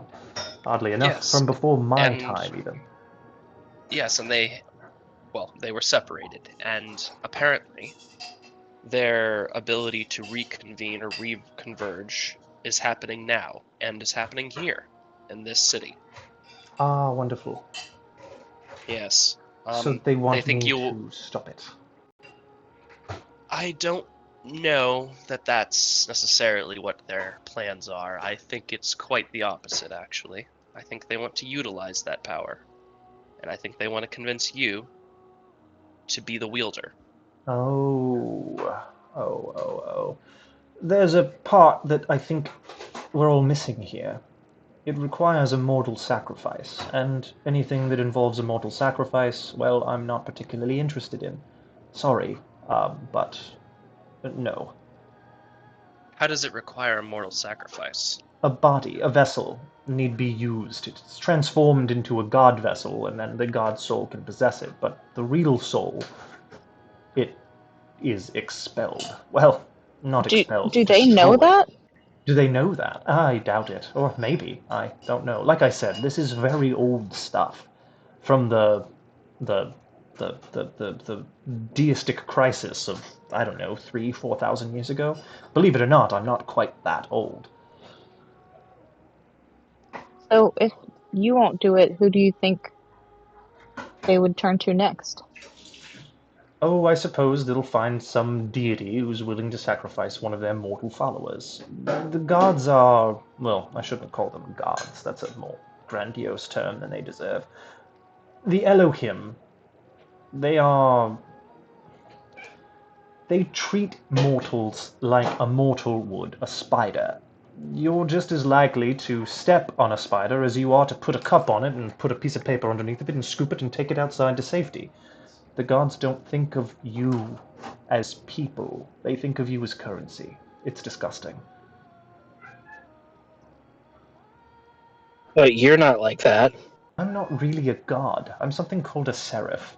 I'm a mortal that reached divinity. Well, then you fit the bill perfectly. How does one reach divinity if they are more willing than you to make a sacrifice like this? His eyes go hard. You can see him reliving some horrible history. He says, "No, I won't tell you that. I'm sorry. It's not for you to know." I don't think that's for you to decide if I'm willing to make that sacrifice and you're not. No. It's not a sacrifice. It's no. No one can know how I became what I became. No one should ever become what I became.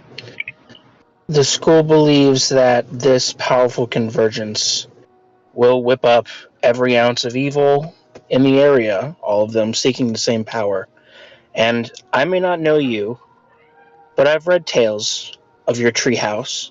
Every adventurer in the land has shared tea and other beverages at one of your tables.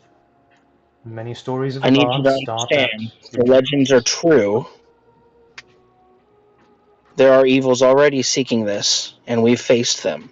We'll face more. They'll keep coming. But not if we can find someone who's willing to wield this blade for justice, this god, and its fractures. John, under no circumstances would you take a life, is what you're trying to say? No. My days of being a warrior are in the past. The long dead past. You've grown powerful enough to have that luxury, where nothing can challenge you and force your hand to do anything other than pacify the situation. But that won't always be the case. There are many beings coming here that want to destroy this entire existence. They want to topple the society of magic as a whole. Yes, I am aware That of the time will Crimson. come where your hand is forced. I know you were all from vastly different places, but you're in the far north. The propaganda that you hear from up here is vastly overstated and vastly altered. By the time it reaches your ears, it's been through 100 others. The war in the south is not the not the cleanest thing. It is a bloody thing, as all wars are, but the Crimson Order, the terrible name. They're not terrible people. They're people with beliefs and understandings. They don't want to kill Magus. They don't want to slay magic users or magical beings. They want to enforce their religion on others, which, yes, it's not the nicest thing to do, but the wars of mortals are just that. And that's war. your belief, and it makes perfect sense, as I'm sure you've had many individuals that were Order in your tea house, and you've had conversations with them. But regardless, the people here don't believe that.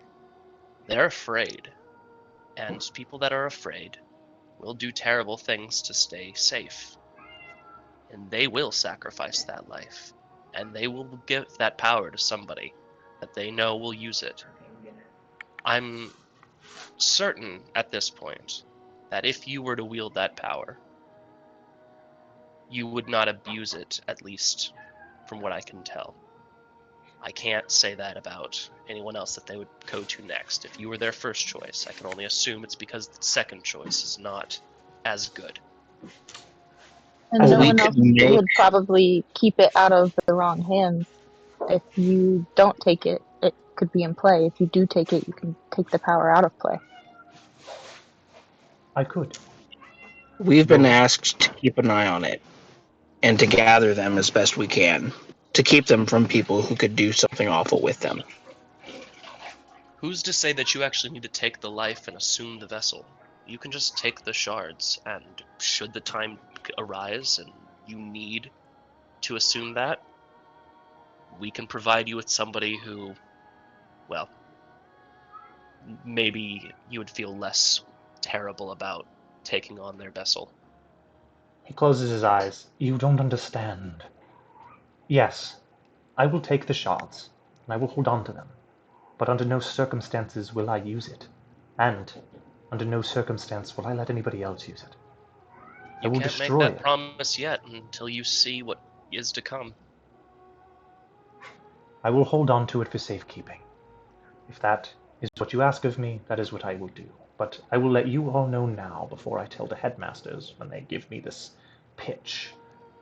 My answer of assuming the position of your champion is no, and it always will be. I Well, I will assume you have the exist. capacity to lie. Yes?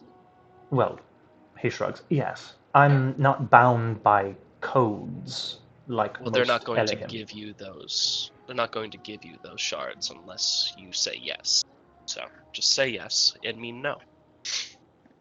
He cocks a wry grin. Sure, I might be able to do that. But you all should know something first, before going on with this quest of yours. First off, a soul, a life, the energy that exists within you. It's it belongs to everyone and everything. It is not just yours and yours alone. The Magi around you, they are more ghosts than they are animals. You see them and see them as little insects that float around. Some of you have even learned how to control them. But they aren't just apparitions. They're spirits. They're impressions left on soul energy. They are ghosts of former people. Every Magi was once a soul. Now, when you make a sacrifice to Ajor, your soul shatters, burns away. Nothing left of you. You will not get to leave your impression on the world. Memories will stay, of course, but your soul will burn away. A small piece of life, winked out, gone forever, burned away. Life is not something that is renewable. There is a fixed amount of it. When you permanently destroy one, it's gone forever. That's not something I can comfortably accept or do. The ramifications are problematic, but the idea of a soul being winked away is too much for me. I will not be a part of that. You shouldn't either. Especially you two. You three. Hell, all of you should not be a part of it. When he said you two, he looked at Ravok and Minerva. And when he said you three, he then lumped Heko into that group, and then shrugged and said all of you. And it doesn't even matter the individual.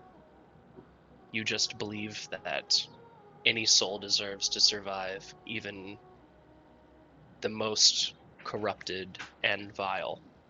The system has the universe at large. It has filtrations. It has recycling plants, so to speak. Ways to renew and cleanse. That is why what you see, the Magi, are imprints of what was left behind. They've been washed.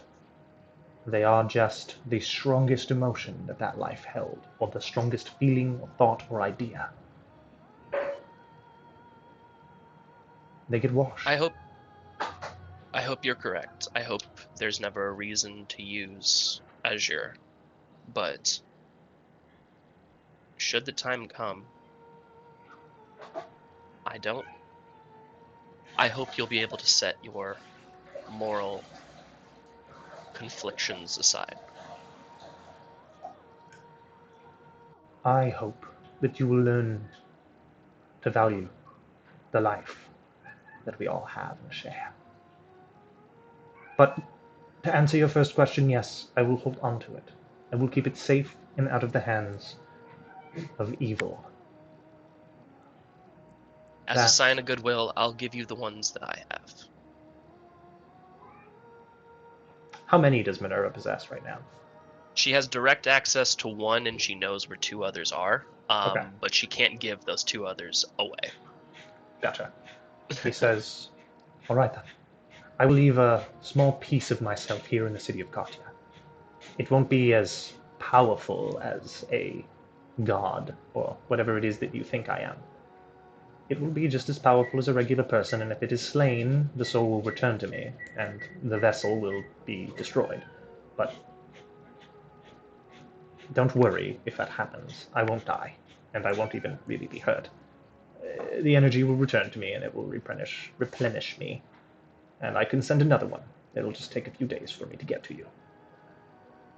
Oh, are you able to speak with yourself across great distances? In a way. I can send small thoughts, ideas, messages, inclinations, that sort of thing. Like How's now. your spell boy doing that's crime scene investigating? I'm on my way to us right now. I loved earlier when you were like, as he walks away from himself. Yeah, yeah. Very weird. He brings you all coffee, or tea as well, setting it out on the tables. And you all drink it. Eventually, the one that made the tea fuses back inside of himself, and you can see that he glows brighter than he did before. Eventually, after this conversation comes to a crescendo, the doors open, and another of him steps inside. He walks up and says, all right, I have the results. The thing that was trying to pull you, he makes like a uncomfortable face. Well, it's a devil, and it, I guess, was waiting for you to leave the wardings of the school to pull you to hell. Very powerful stuff, that. Temporal shifts and moving between planes, that sort of business. It's not an easy thing to do, especially to pull others away unwillingly from their world to this one. It seems like they might have something of yours, maybe hair or blood or skin or who knows what else. But they've got something of yours and they're using it to pull you all. Good old Raxius, I'd say sipping my tea. I suppose. Any way of knowing the individual it was targeting, or you just assume it was one of us? It seemed like it was all of you, but using one of you as a link. One of you are about to feel a little prick. He snaps his fingers. Ravok, you feel like someone just poked you in the forehead.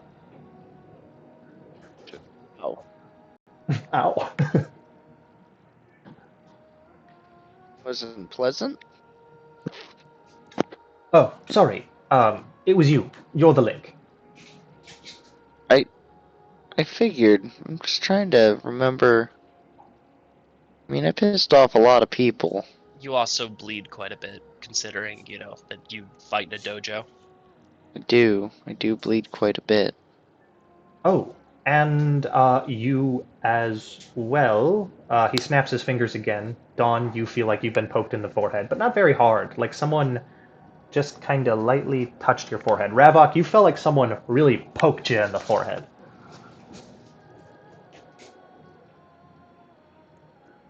That But isn't Dawn, very nice. you feel like a light touch on your forehead. I visibly cringe. Well, I guess you two might have issues leaving the warding for a minute. Yeah, it probably would be best to stay at the school, at least until we can figure out what's going on with all of that. Jadel, if these shards are, say, bound to somebody, would you be capable of separating them? That's a tricky thing. Well, first off, the person would need to be willing to let go of it. So if it's bound to someone who's unwilling, removing it from them would require, well, killing them. But killing them would be a better way of ending their mortal life than letting the fracture absorb their soul and destroy it. So you're okay with taking the soul as long as you're saving it from the shard? You have an I interesting moral conundrum. prefer not to act violently. I'm just giving you the information. Mm. The vessel dies, the fracture is left behind. The vessel takes over, it will destroy the soul. There will be nothing left of the person that it was Sip the before. tea and sit back.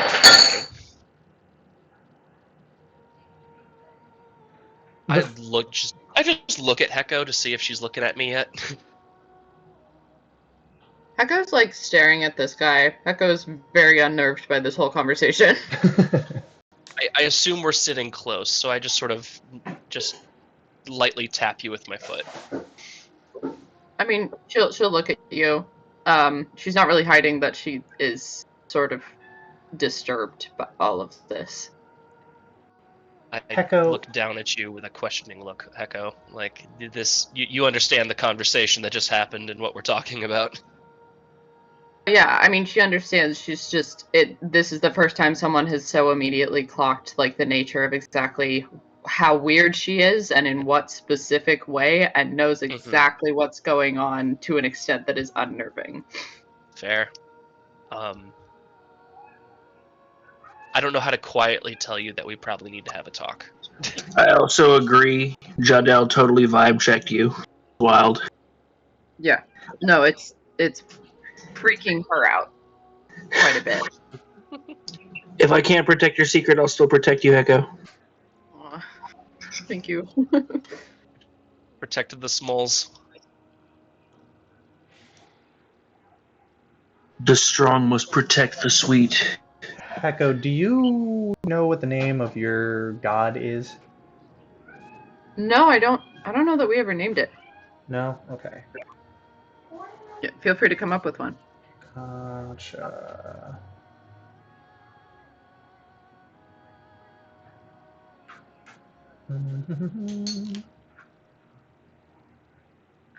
I remember what it was. Okay. So, he he makes like a little clears his throat. If that is all, I suppose I can go and inform the headmasters that my answer is no. I feel you all should come with me. I mean, I'm not going to tell you what to do. You can do whatever you want to, but I can protect you on the way there while we walk. until you get to the wards, at least. Fair enough. I'm in. That would probably be best. Good, good. And Shin, would you mind relaying to Death for me when you get the chance, if you have the opportunity to talk to it, that I will be again missing our next meeting? He stands up like that was a very normal Did he thing just to say say. death? He did. He stands up like that was the most normal thing that he could say. Splits himself into two parts again and makes one of his versions clean up the cafe while the other one waits by the door. Whenever you're ready.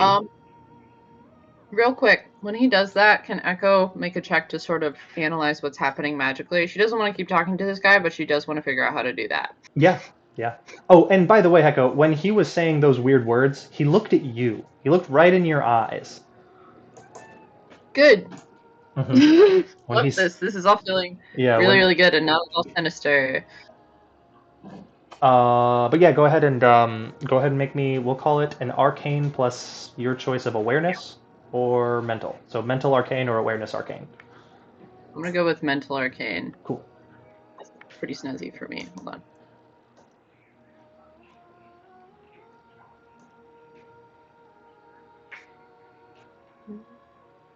Sorry.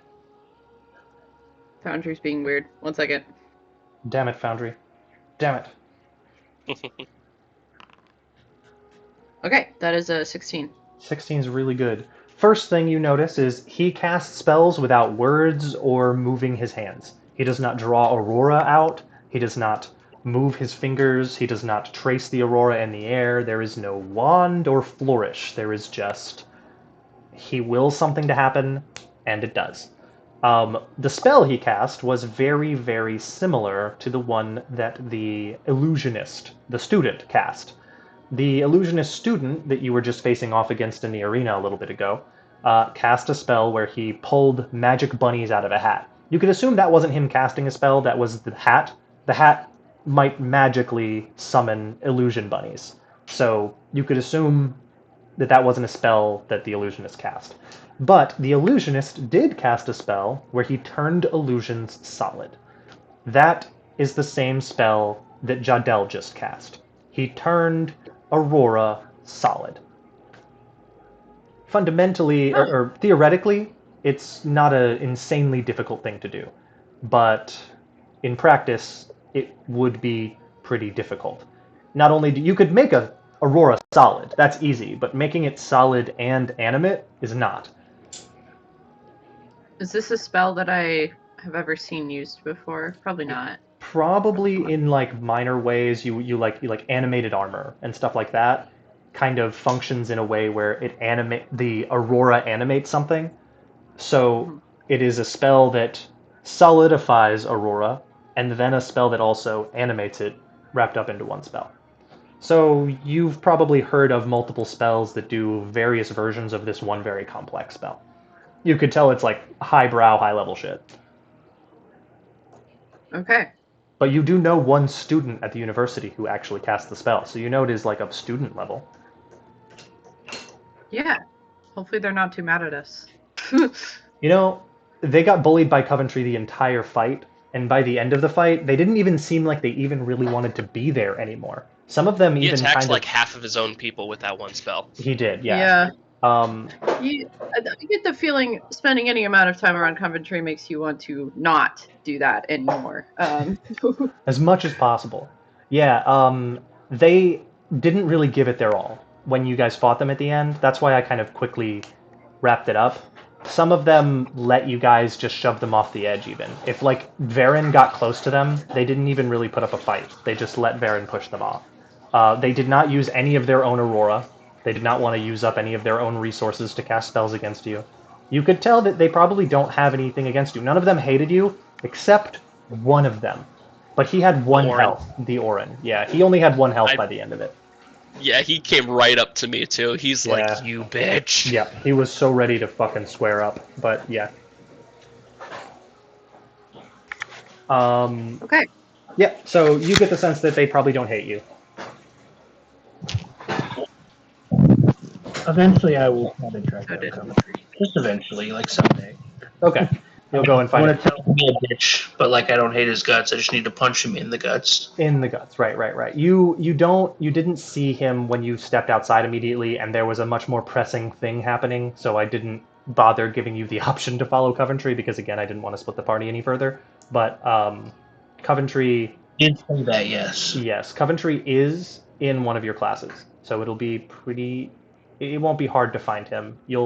I'll give you the opportunity to do this, but as a party, as a whole group. We don't have to split the party, but I do want to talk to Heko, like at a earshot eventually. Yeah. You can step away when everybody else starts walking um, away. As you all pass Jadel, he's like holding the door open for you all. He looks down at Heko and says, "Shin, you've been awfully quiet, and I do have to wonder, why are you at a school hanging out with these students? I mean, to each his own, of course. I run a cafe in a treehouse, so you know you can do whatever you want to, but." This was my purpose at one point, and I think it still is, but in a very different way. I'm gonna go. He gives you like a piteous look and says, "Oh, you. Oh." He doesn't say any more words. He just like She's walking. swallows. Yeah. She does not want to be in this room. Yeah. You just walk past him. Like ready to leave. Yeah. He swallows deeply, and the rest of you notice him like giving like a long kind of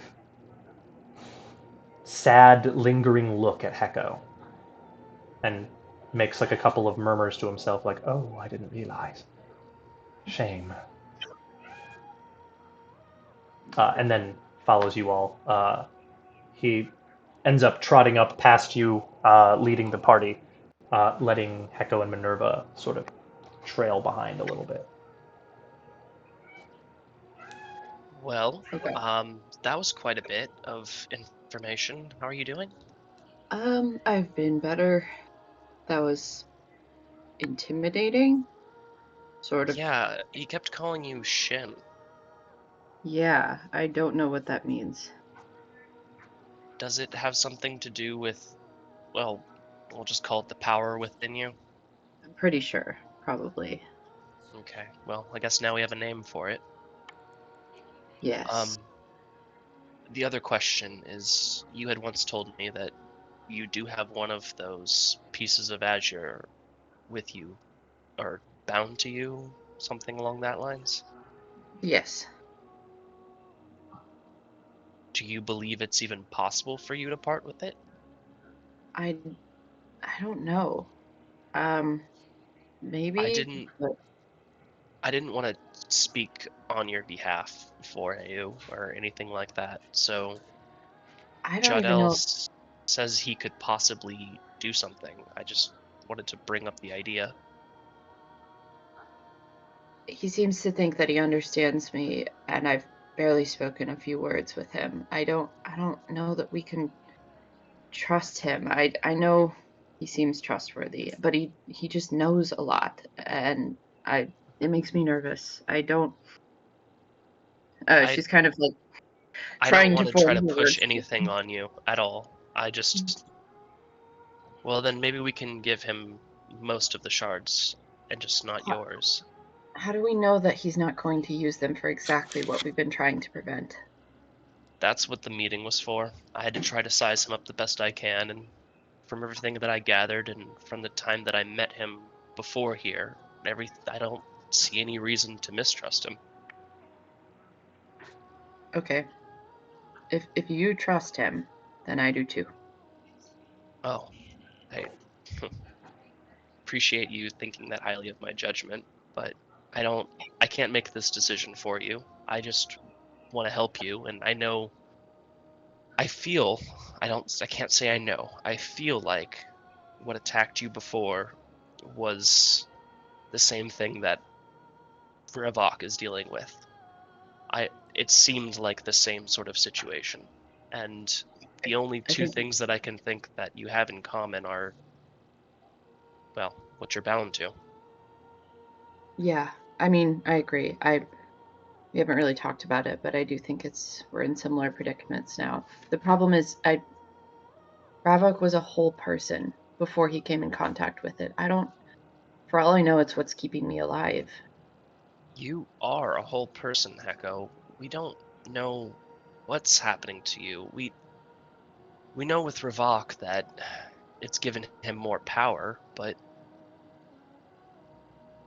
yeah, you're right. I don't know enough about your situation to make that judgment call, but I also know that we can't keep things the way they are forever.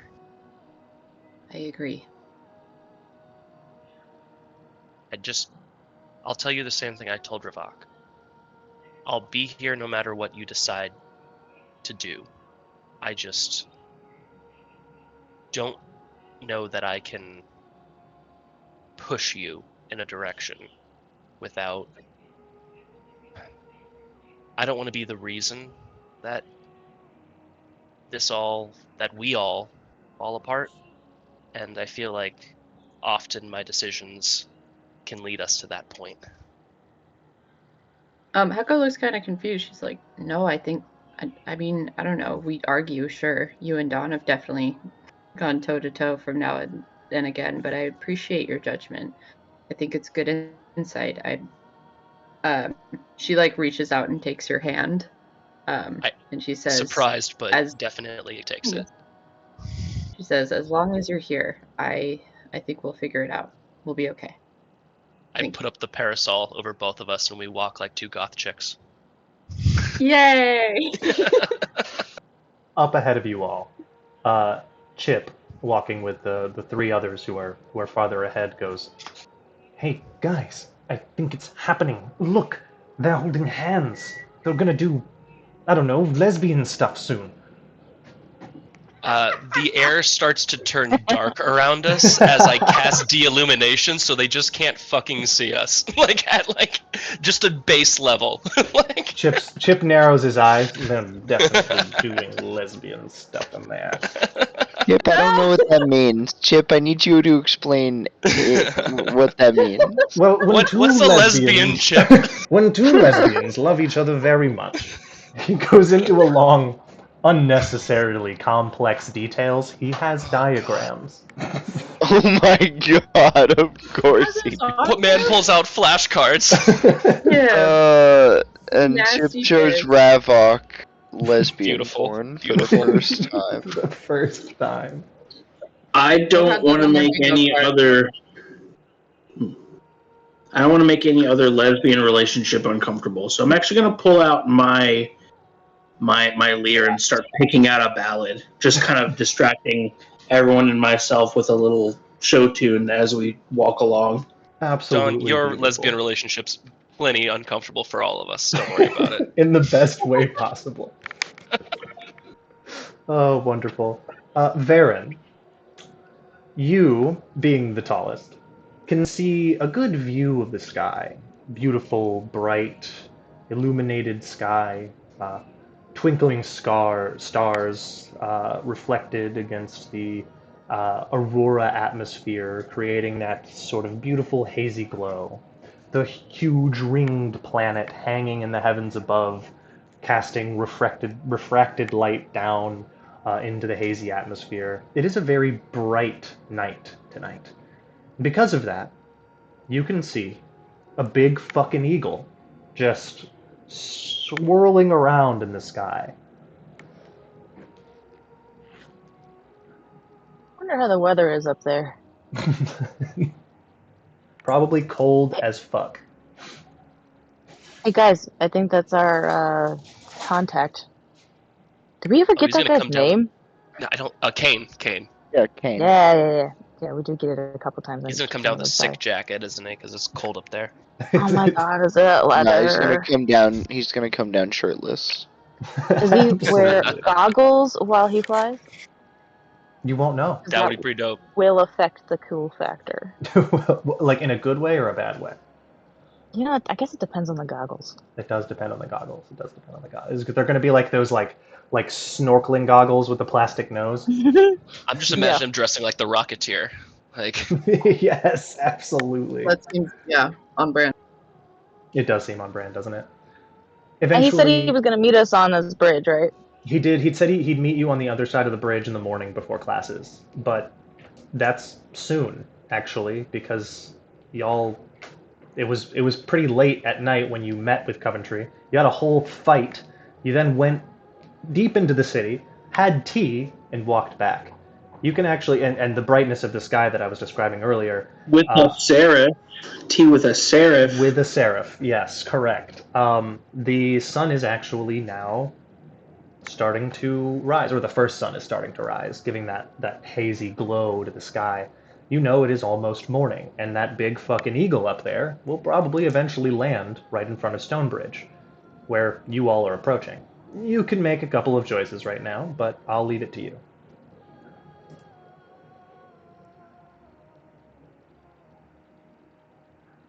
So our choices are to go with the Seraph or to go talk to the Eagle guy.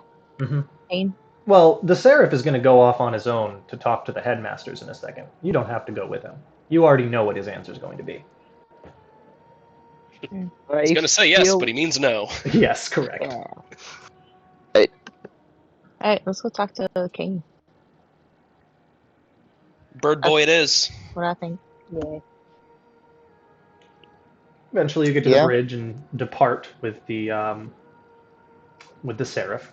Jadel looks you all over and says, "For what it's worth, I'm sorry for whatever pain this quest is going to cause you all. I know you're seekers of adventure, and your strings with fate have been severed probably long before you even came to this university. So, sitting adrift in a sea of dictation is never an easy thing to do, so good luck to you all. And if you ever need refuge or a conversation or a warm hearth, Three Tree Crossing is always open to you. And again, I will leave my seraph here. One of them. One of my fragments. One of my knees. And I will stay at the university. I will stay in the guest quarters. I hope they have one of those. If they don't, I guess I'll just find a tent. That sounds undignified, doesn't it? Anyway. Just so it happens that our longhouse has a guest room that's available. Oh, really? That's good. Small. It's quite small. Oh, well, that's fine. I don't need much space. I can make do. Well, you're gonna have to talk to our doorman, though. He's kind of, well, if he doesn't like you, you're not getting in. I'll just say that. Oh, I'm sure he'll like me. I'm plenty likable, right? I'm sure he'll like one of you.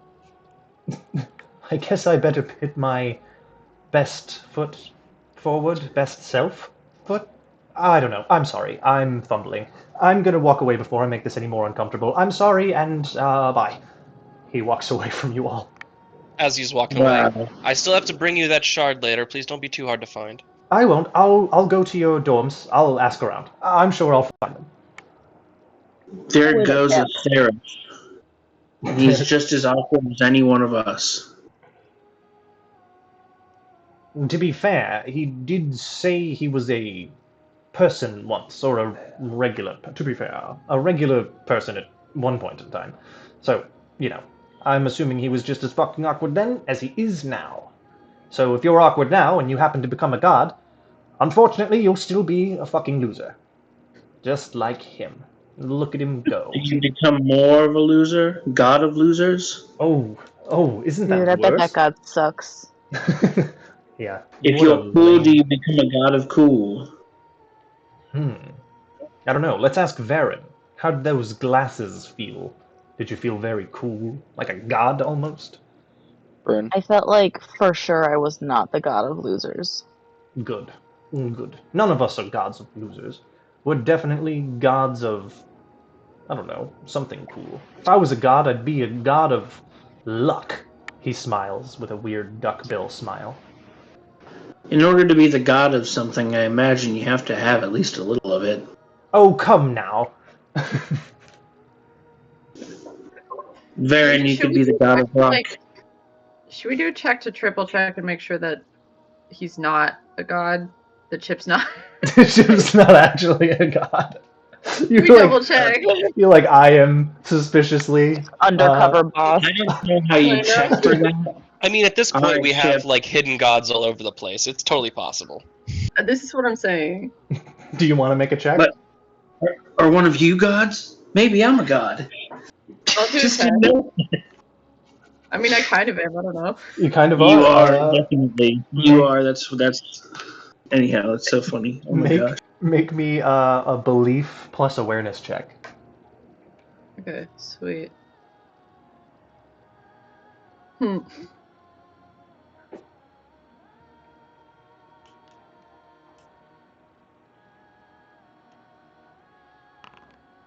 Okay, that's a 6. 6. Holy shit, Chip might be a god.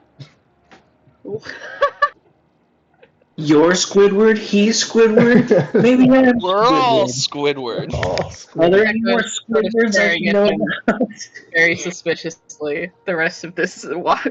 Just glaring at Chip through the cloud of darkness. Eventually you all wait on the edge of Stonebridge.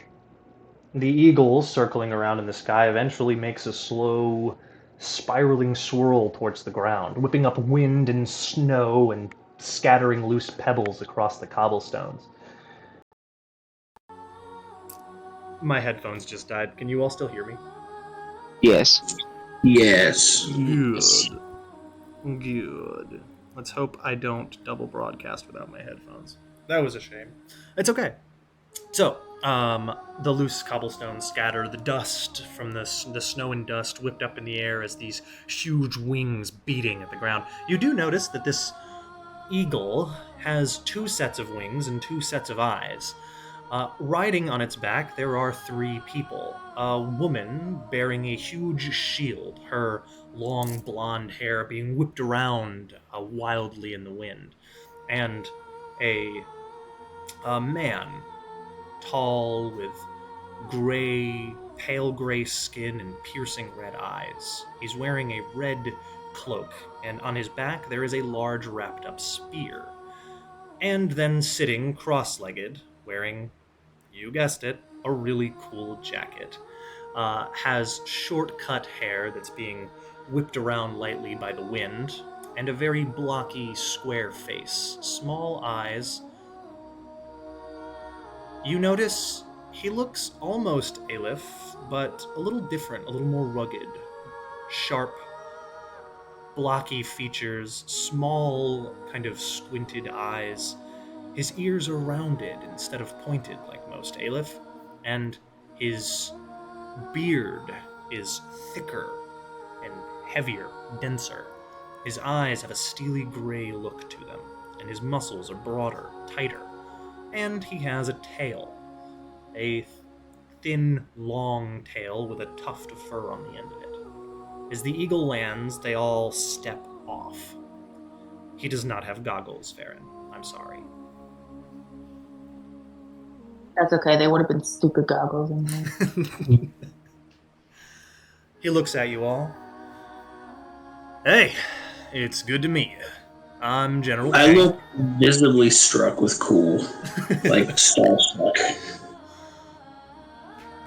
He's buttoning his vest up, probably attempting to look formal, but his shirt's untucked, his clothes are all wrinkled. He's got 3 swords at his hip, 1 short sword, 1 long sword, and another that looks odd and curved. On his back, there's an axe and a small shield that's on his shoulder that he's currently strapping on.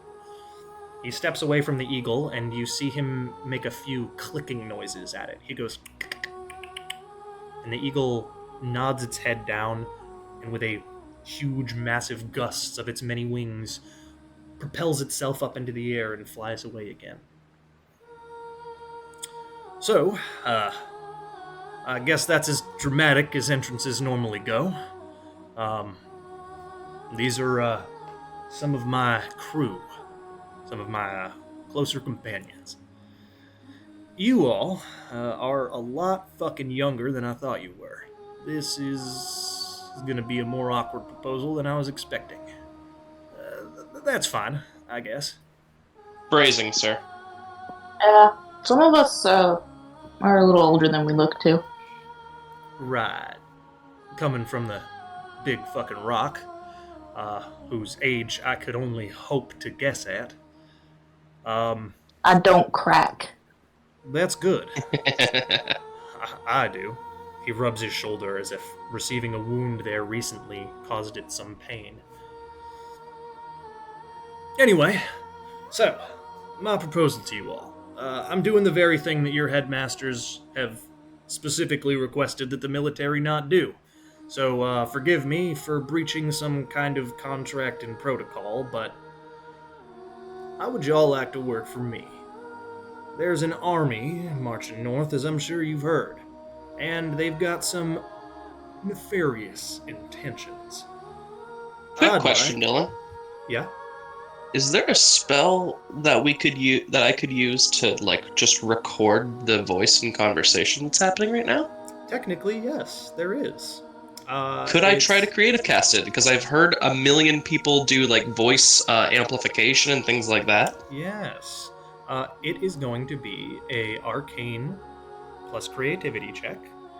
Gotcha. A relatively simple thing, this. And it would hold the stored conversation for a number of, hours or days. Equal to the rolled an potency of 8 the on the aurora. die, so that's going to be a 13. A 13 is good enough. I'll say you can hold it for a certain number of hours equal to the potency of the Aurora dice. The Aurora dice being, you rolled a 13, I'll say you can roll 3. I mean, you can roll up to 4, actually. You can roll as many as you want to, but with the check being 13, I think the limit is 3 for how difficult the spell could have been for the... Yeah, so 3. I don't feel like looking at the chart right now, so I'm going to say you can use 3. You could do 2 pearls, and I'll tell you how much that is in a second. That'll be 5 hours. 5 hours. So it'll save the information for 5 hours. Let's say you pick up a pebble and you draw the rune on the pebble. You had fused it with the Aurora. Did you roll any 1 on those potency dice, by the way? Oh, I rolled the 2d4 in the, it doesn't tell me. It just rolls them. You can click on it. It'll open them up. Where do I click on it? Oh. 2 and 3 is what it was. You're fine. Just remember, if you roll a 1 on potency dice when creative casting... I didn't know that we could do that. The drop down. That helps. That is very helpful. When you roll potency dice on creative casting, just know that if you roll a 1 on the Aurora dice, you take that and blight damage. Oh, good. Yep. But you're good. You don't blight yourself, and you cast the spell. I assume. And now that I've cast the spell, I can technically do it again later on as like a non-creative cast because it's like a legit thing now. No, you have to commit it to memory, so you'd have to remove one of your known spells and put that in place of it. Ah, gotcha. But, yeah, he sees you do it. He looks at you and he like raises an eyebrow as you cast the spell on a rock, and he just shrugs like he doesn't give a shit or doesn't know. And says, "All right. So, yeah, there's a war. Pretty messed up one. They want to do some things, and what you just did, they don't want you to do that anymore. I'm not a fan of people telling me what to do, and I'm especially not a fan of people telling other people what to do. So, I want to stop them. Want to help?"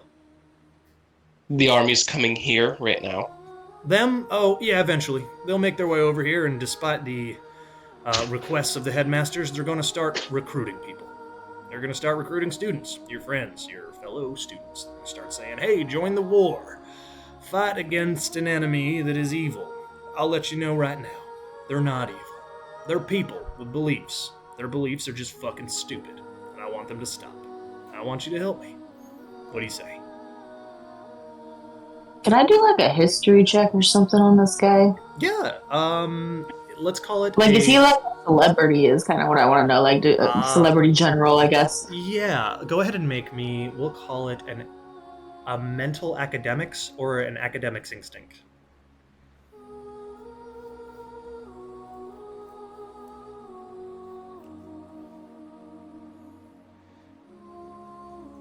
Check goal of, let's say, 10. Well, that wasn't 10. Gotcha. You do not 6. recognize this individual. He does not... His name, General Kane, doesn't strike any kind of familiarity. Okay, this guy seems really cool, but before I sign my X on any lines, I would love to study up on the politics of this decision. That's fair. Have I heard any songs or limericks about this person? Make me a. I'll give you a social plus academics check. Oh, can you roll that for me? Yep, I got the die for you. 4 on the dice. 4. All right, 4 plus 4. So 8. 8. No, you have heard no songs or poems of any kind about this man. All right.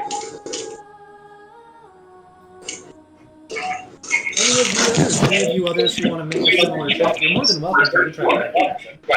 We got a crazy echo, or I did anyway. Sorry, I said if you would like to try to make a check, like any of the others, you can make the same checks. Try to remember or recall any information that you may have heard about this man. Sure.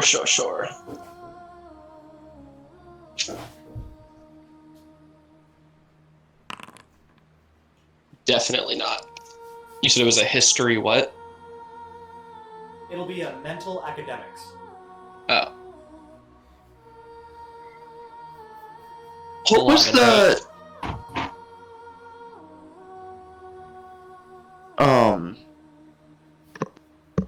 what was the company that Ravok worked with? Fuck, Ravok, you know who he is. Sorry. I was like, yeah, sorry, Totally it forgot just about that. hit me. I was trying to think of y'all's backgrounds, and I was like, well, none of you all have a... But yeah, no. Ravok, you know who he is. This man is a pretty fucking awesome fighter, but you do know something very specific about him. First thing you know is his name is Attic Kane. You've heard stories about him in his youth, where he was a, just a little fighter who joined the organization of the Stand to fight for the protection of the Freelands and a country with no actual government. The Stand is an organization that turned themselves into a protective force for the people. They do not act as police. They act as mercenaries for no hire. They go around and they protect people. There are monsters that need slaying, they slay them. The only thing they ask is for some free food and some place to stay for the night when they come into town. They do not extort people. They are a pretty much altogether good organization. However, some of them turn brigand, and some parts of the Stand are less good than others. But this guy is viewed as one of the heroes of the Stand. He selflessly put himself in harm's way to save strangers constantly. There are no songs written about him because the Stand doesn't really have bards. They usually would just get fucking killed in the process of trying to do whatever it is that the Stand does. Stop monsters, fight evil, whatever. So there's not a whole lot of songs written about him, but they do tell stories about him amongst the Stand. At some point in time, he left the Stand and started doing stuff further north in Taidalin, where they turned him into a general. They gave him the title of general, and they gave him a small platoon. He said, I'm not going to do what you tell me to. I'm going to take this platoon and do whatever the fuck I want to. And so he decided, against the government's will, to take his small army of men and fight against the Crimson Order. The government told him numerous times that they do not support his actions, but he did that. He keeps doing it anyway. Also, another thing that you know about him, he is completely immune to Aurora. That means he cannot cast spells, but he also cannot be damaged by them. He also cannot be healed by them. Spells have no effect on this man. Magic has no effect on this man. Nice. That's what you know about him. Wonderful. I pipe up and I'm like, wait a minute. I know you, and I basically tell everyone just all of the great heroic deeds he's done throughout his life and all of these wonderful things and how he is a living legend.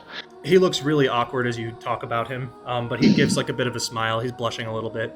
A lot of that's greatly exaggerated, but for the most part, yeah, that's me. I don't think it's greatly exaggerated, but yeah. So what you're saying, Ravok, is that you vouch for him. Absolutely. I guess I technically worked for him for a little bit. You were a member of the stand? Kind of. More just went around, just getting water and helping as a, just kind of a gopher to do small things. I was too young to do much of anything, and somebody convinced. Did you leave on your own, or what happened? Yeah, I left home to go out and be a great adventurer, like my uncle did, and then Sorry, you keep going. No, that was it. He just kind of. Well, it seems, Kane, your worker retention isn't very high. If you've lost the talent of Ravok in the past, I think that doesn't bode very well for you. Well, probably. Just guessing. Don't know how long ago that was, but judging by how old he is, I don't think I worked with the stand by that point. I mean, I still go down there every now and then and help them out, but I'm no longer part of the stand's organization. I was a general. I've been a general for about 3 years, but I've been with the Taydalan, and he does air quotes, military, for 5. So, unless you were down there for 7 years working with the stand, I mean, you might have. We may have crossed paths, but I never ran the stand. I was never their general. I gained the title when I came to Taydalan and left the stand. The stand's military structure is a little different. Very well. So what exactly are you asking? Let's get to the brass tacks of it. Are you asking us to leave our studies here in school and go join you campaigning? No, quite the opposite, actually. I'm asking you to learn as much as you can about the arcane arts. At the moment, I only have one wizard at my disposal, and it's him. And he's... Well, he gestures over his shoulder to the tall, dark-skinned Aleph with long silver hair and red tattoos all over his body. He's also covered head to toe in scars. He's, well, for lack of a better word, a fucking psychopath. So, well, I need more level-headed mages. And the lack. I also need... I actually chuckle at the when he says level-headed. I need people who can work together. I need a group. I need a team. I need you all to learn what you can at the university, as much as you can, for 1 year.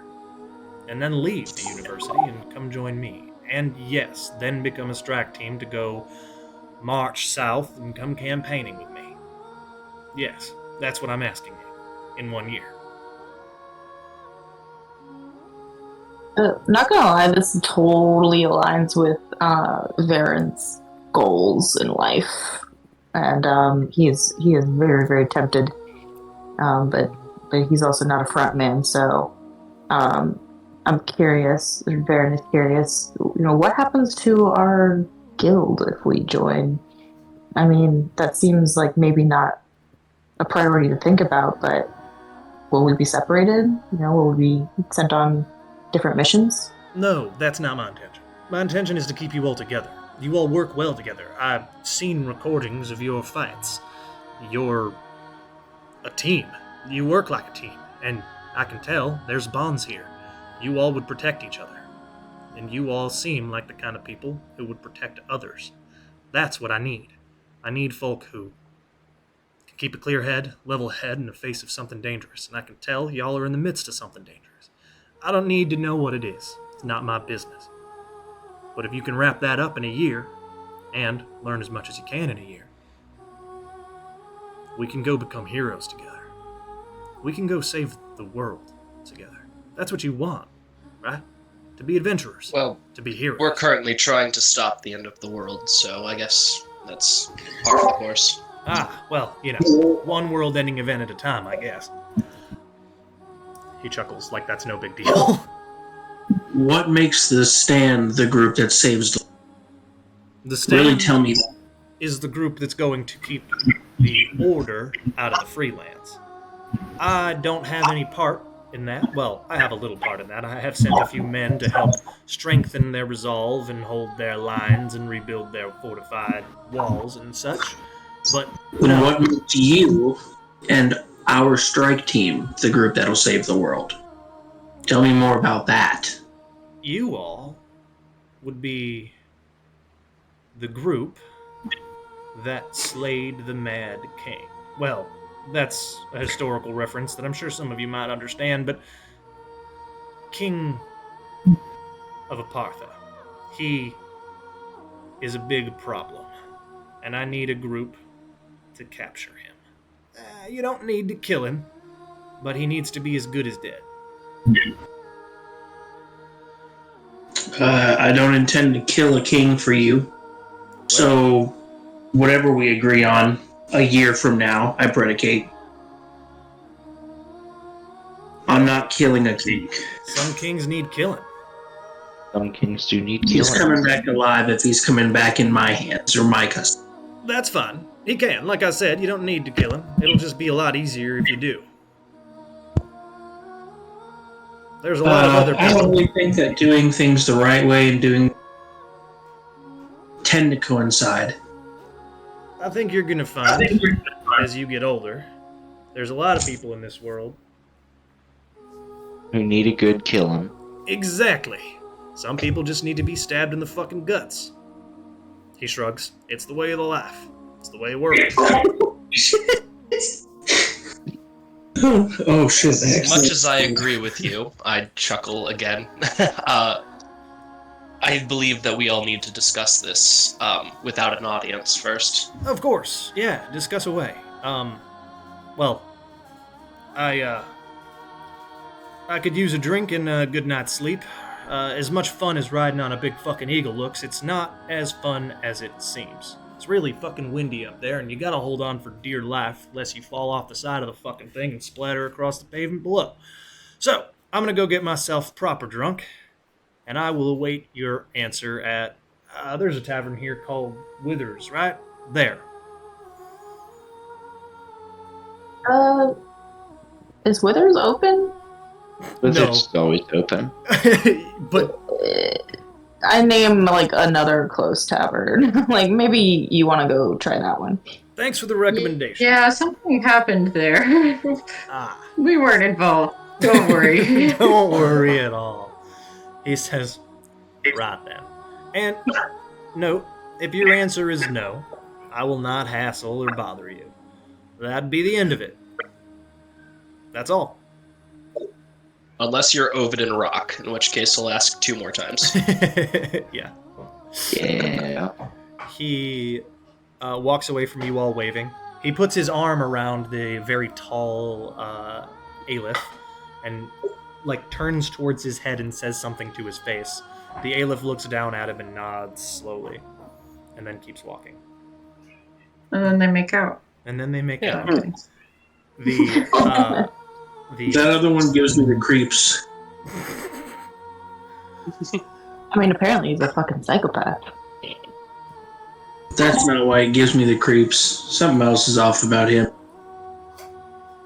You all kind of felt it. As Dawn mentions it, you think back, yeah, that guy gave off a really, really bad vibe. Huh. Just the wizard guy, right? Not just the wizard the guy. cool jacket guy. Not the cool jacket guy. The wizard guy gave you a bad vibe. The woman gave no vibe at all. She just sat there, pretty quiet, occasionally mean-mugging people who walked by. You're a weirdo. What did she look like? Tall, long blonde hair. She carried a shield, but no other weapons. Oh, sorry, a shield and a bow. That's right, that's right. She wore a tight leather suit. Well, guys, I guess the economy is booming because I don't think we're going to have trouble finding a job after school. I mean, Yeah, we haven't even wars do graduated yet. tend to and people bring are money. we haven't even graduated yet, and people are trying to scalp us. I'm not complaining. At least not currently. They could be a little less sketchy about it, though. Agreed. Well, that's the thing to bring up is that if everything goes according to plan and Jadel says what he says he wanted to say, well, God Lord, that was an interesting sentence, and he tells the head council that he'll take the shards, but not, and then he actually goes ahead and just holds on to them. Well, the council's not going to be very happy with us, more than likely. We're already kind of planning on betraying them by year's end. So, I don't know if that's actually... That might be a good out for us. Varen, you think about it for a moment and you realize Master Lahara would be disappointed if you said yes. That's one thing that goes through your mind.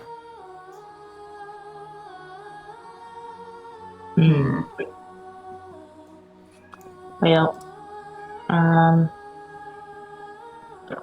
Varen likes Master Lahara, but Varen is also his own. He's very confident in himself and like his motivations, and his ultimate goal is to. The crudest way to put it is to use violence to create peace. Fair enough. That seems to be what this guy is all about. So it's kind of like, I mean, I'll talk to Master Lahara, man to man kind of thing, but ultimately Varen's going to make the decision that furthers his goals for world peace. Yeah. Dawn, you realize that this man will ask you to kill people. That's what this man does. He kills people. People die because of his decisions. Yeah. I am quite quiet over here while everyone else is excited planning their future. Ravok, this man said that he could make you a hero. Be a hero? So that's what heroes do. Hecko, I don't really know what would be enticing about this man's offer. I don't know what you would... I think Hecko has not thought about the future outside of school basically at all, and is sort of coming up on an existentially terrifying inevitability in regards to that. Yeah, I mean, sort of just the concept on its own is like low-key terrifying, but she's thinking about it in terms of at least we get to stay together. Aww. And like not really sure. I mean, I don't know. It's like this is all unexpected, and especially finding people who she cares about is unexpected. But it's kind of all that she's got going for her right now is just this group of people, and she doesn't have much of a plan beyond that. So I don't know. That's her idea when it comes to this. But yeah, Bit of a conundrum. Yeah. And Minerva, I'll give you a bit of a thought that might go through your head. Jadel is an option. One person to give these to, but this guy, Kane, he would probably use the stones in a very different way to achieve an end that's a little more preferable than holding on to the stones so no one else can touch them. He would use them as a weapon to destroy his enemies. Oh, I'm aware. I'm just deciding if that is what Minerva actually wants out of this. Because the truth is, Minerva is...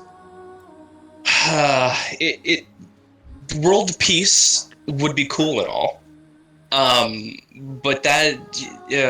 she likes the people that she likes, and she is building strength in order to keep those people on side and safe, and in a certain way manipulate a lot of others into, not necessarily serving her. Yeah, serving her. Yeah. So I'm trying to figure out what would she want in this scenario. It's kind of this is a big. Yeah, she's gonna need to think about this as well as Tristan is. All right. Well, all those thoughts go through your head as you all think and wonder. Chip just goes, "I want his jacket. Do you think he'd give us one of those if we joined his little team?" I mean, maybe. You want matching jackets, Chip? Yes, I want matching jackets. I want specifically those matching jackets. We've been offered matching uniforms multiple times, and there's always something wrong with the deal. This is the one time I think we could get matching jackets, and it'd be very cool. I mean, we've got those matching suits and armor, but it's not quite the same. And we wouldn't even have to put sponsored messages on it. Exactly! We could put whatever we wanted on them. We don't have to have Coca-Cola, drink a sip, or whatever on the back of it. We could just have it be ours. Cool jackets. Think about This it. war Say these brought to you words by like we know Shadow what those Legends.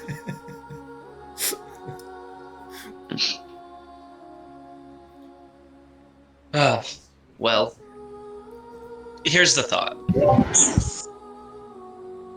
Jadel is going to want not want, but we are to bring all of these shards to Jadel, and I assume his shade will then carry them all to his treehouse. I don't know if he can teleport them or how that will work. So, I guess we'll have to figure that out first. We still have to actually go about our first quest. I don't think Jadel would necessarily be opposed to giving the shards back, right? Like, because he didn't really want them in the first place. So if we'd be like, hey, thanks for the offer, but we're going with a different direction. He did say that he would keep them so that way no one else would use them, because using them would mean taking a life.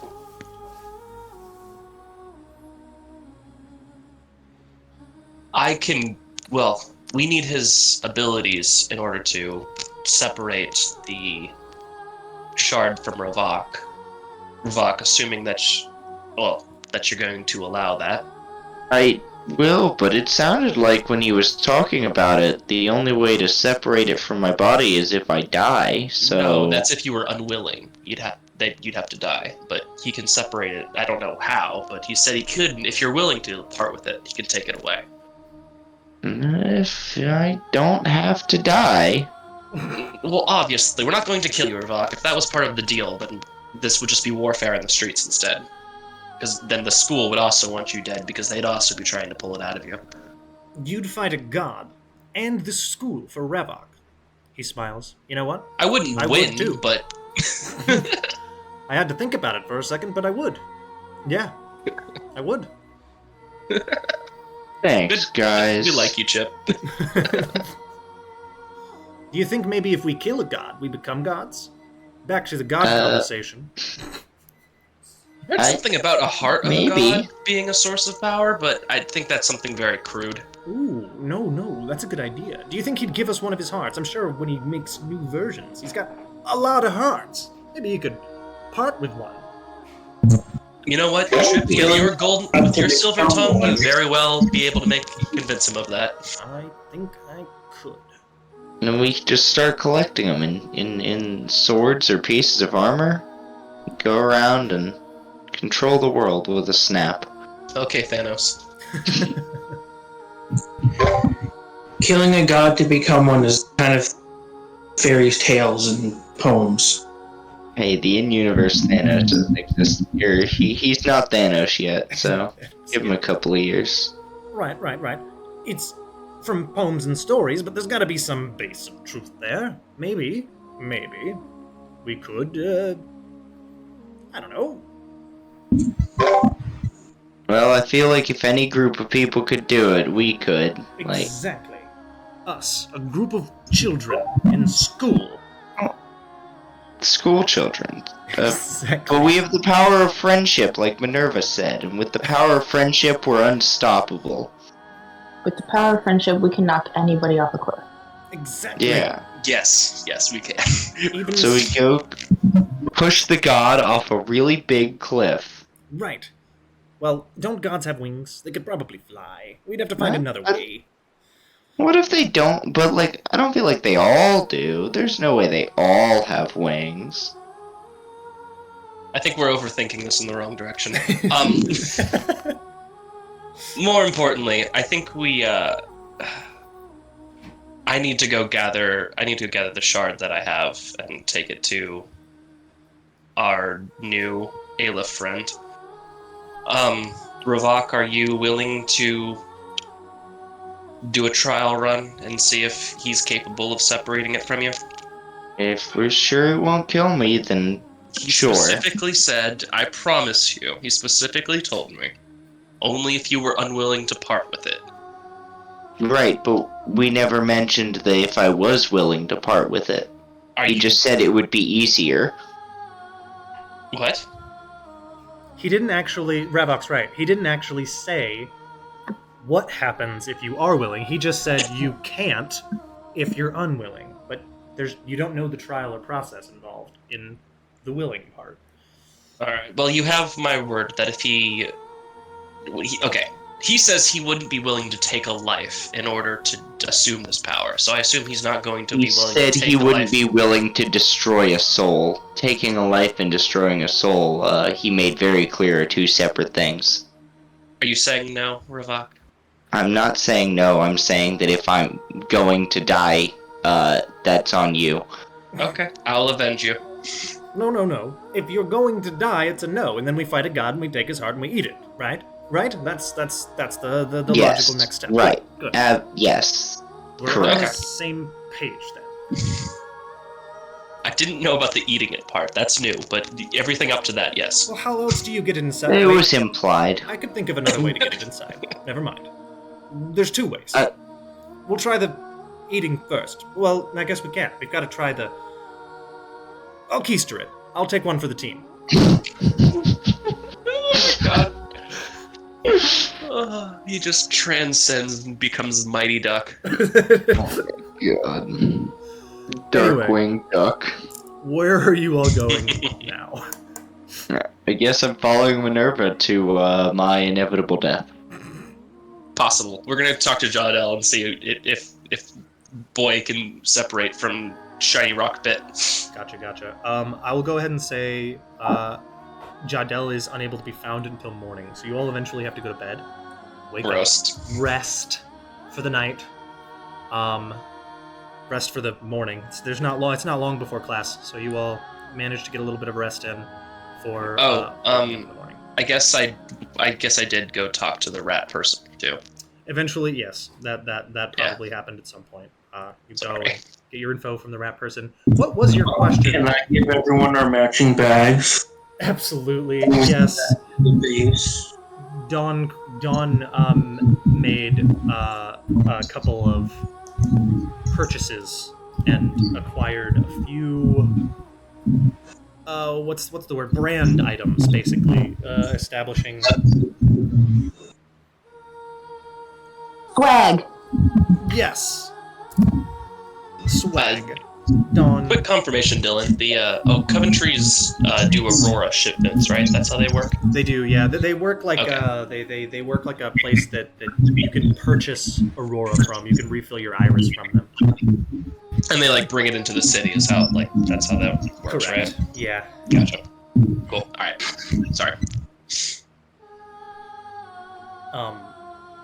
So Dawn obtains some matching equipment, a couple of items that are on brand for you all, some bags, a couple of satchels, a couple of thises and that's, and for the sake of things, I'll go ahead and say you get a couple of jackets thrown in the mix. Chip is very excited about these, by the way, but it gives you all a bit of a uniformity.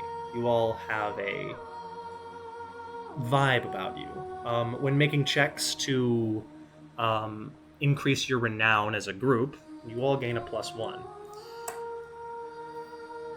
The gathering of information from the creature, from the King of Secrets. Mm-hmm. What are you asking of it? What questions did you want, and what secrets were you giving? I want to know every aspect of the Coventry's business. I want to know how their shipments move. I want to know how their currency gets moved out of their stores. I want to know the weakest points. I want to know who works for them and where's, most importantly, the best places to attack. Ah, okay.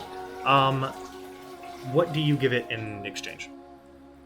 Any information that they want about the Shards of Azure. Okay. It'll probably ask for almost everything you know, so it'll yeah, you'll give it all of the information. I won't tell them that the only thing that I won't tell them is that Hecko's bound to one. I'll even tell them that Ravok is bound to one, but I won't tell them about Hecko. Okay. Oh, I won't get you killed. Proceeds to tell everyone this one thing. Well, the goal is to separate you. Get him hunted down. Yeah, I mean, the goal is to separate you from it. Now, whether or not people know that you're separated from it from that point on, it's okay, then they die. It's alright. Yeah, we're just gonna make everyone come after you and hunt you down like a rabid animal. And, good luck! To be fair, she's already pretty sure that you're dead because, the Demon Lord has all of your info. Yeah. You guys just have to kill the Demon Lord. I told you, she's loving and she's great, but like, oh my god. Don't worry, guys. I'll go to hell and kill the demons. Hell yeah. Minerva, the information that you get. Yes.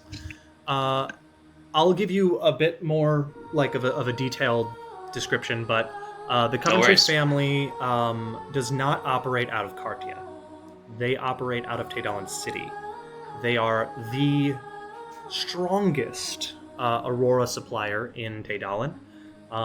They are rivaled only by a small handful of other organizations that pale in comparison.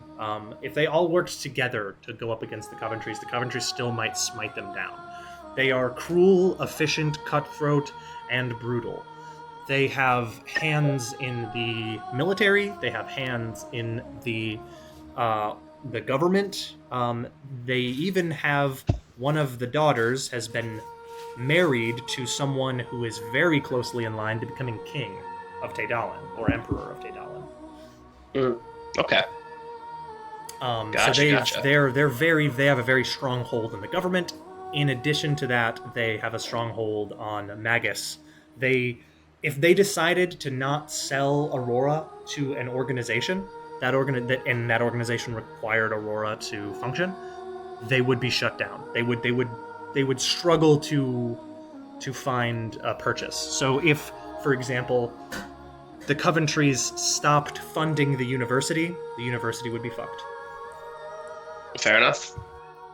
Yeah, no, that sounds like they have quite a bit of Aurora and quite a bit of cash moving around. Correct, but there are ways to steal these things. You can hurt them in small ways, you can attack shipments, you could do all sorts of stuff, and the creature tells you exactly how to exploit the weaknesses of the organization. It explains to you. Yeah, I think you know where I'm going with this, Dylan. Yes. So. The Coventrys do not use a lot of muscle. They mostly use magic. So if you found a way to shut magic off, they'd be screwed. Yes. Yes. All right. We're going to take a quick break. Well, we only have 30 more minutes before we have to, step out. So are you sure you want to do that right now? I just have to pee. It doesn't have to be a break. Okay. I just have to pee. Gotcha. Fair enough. I also have to pee. Thank you for this.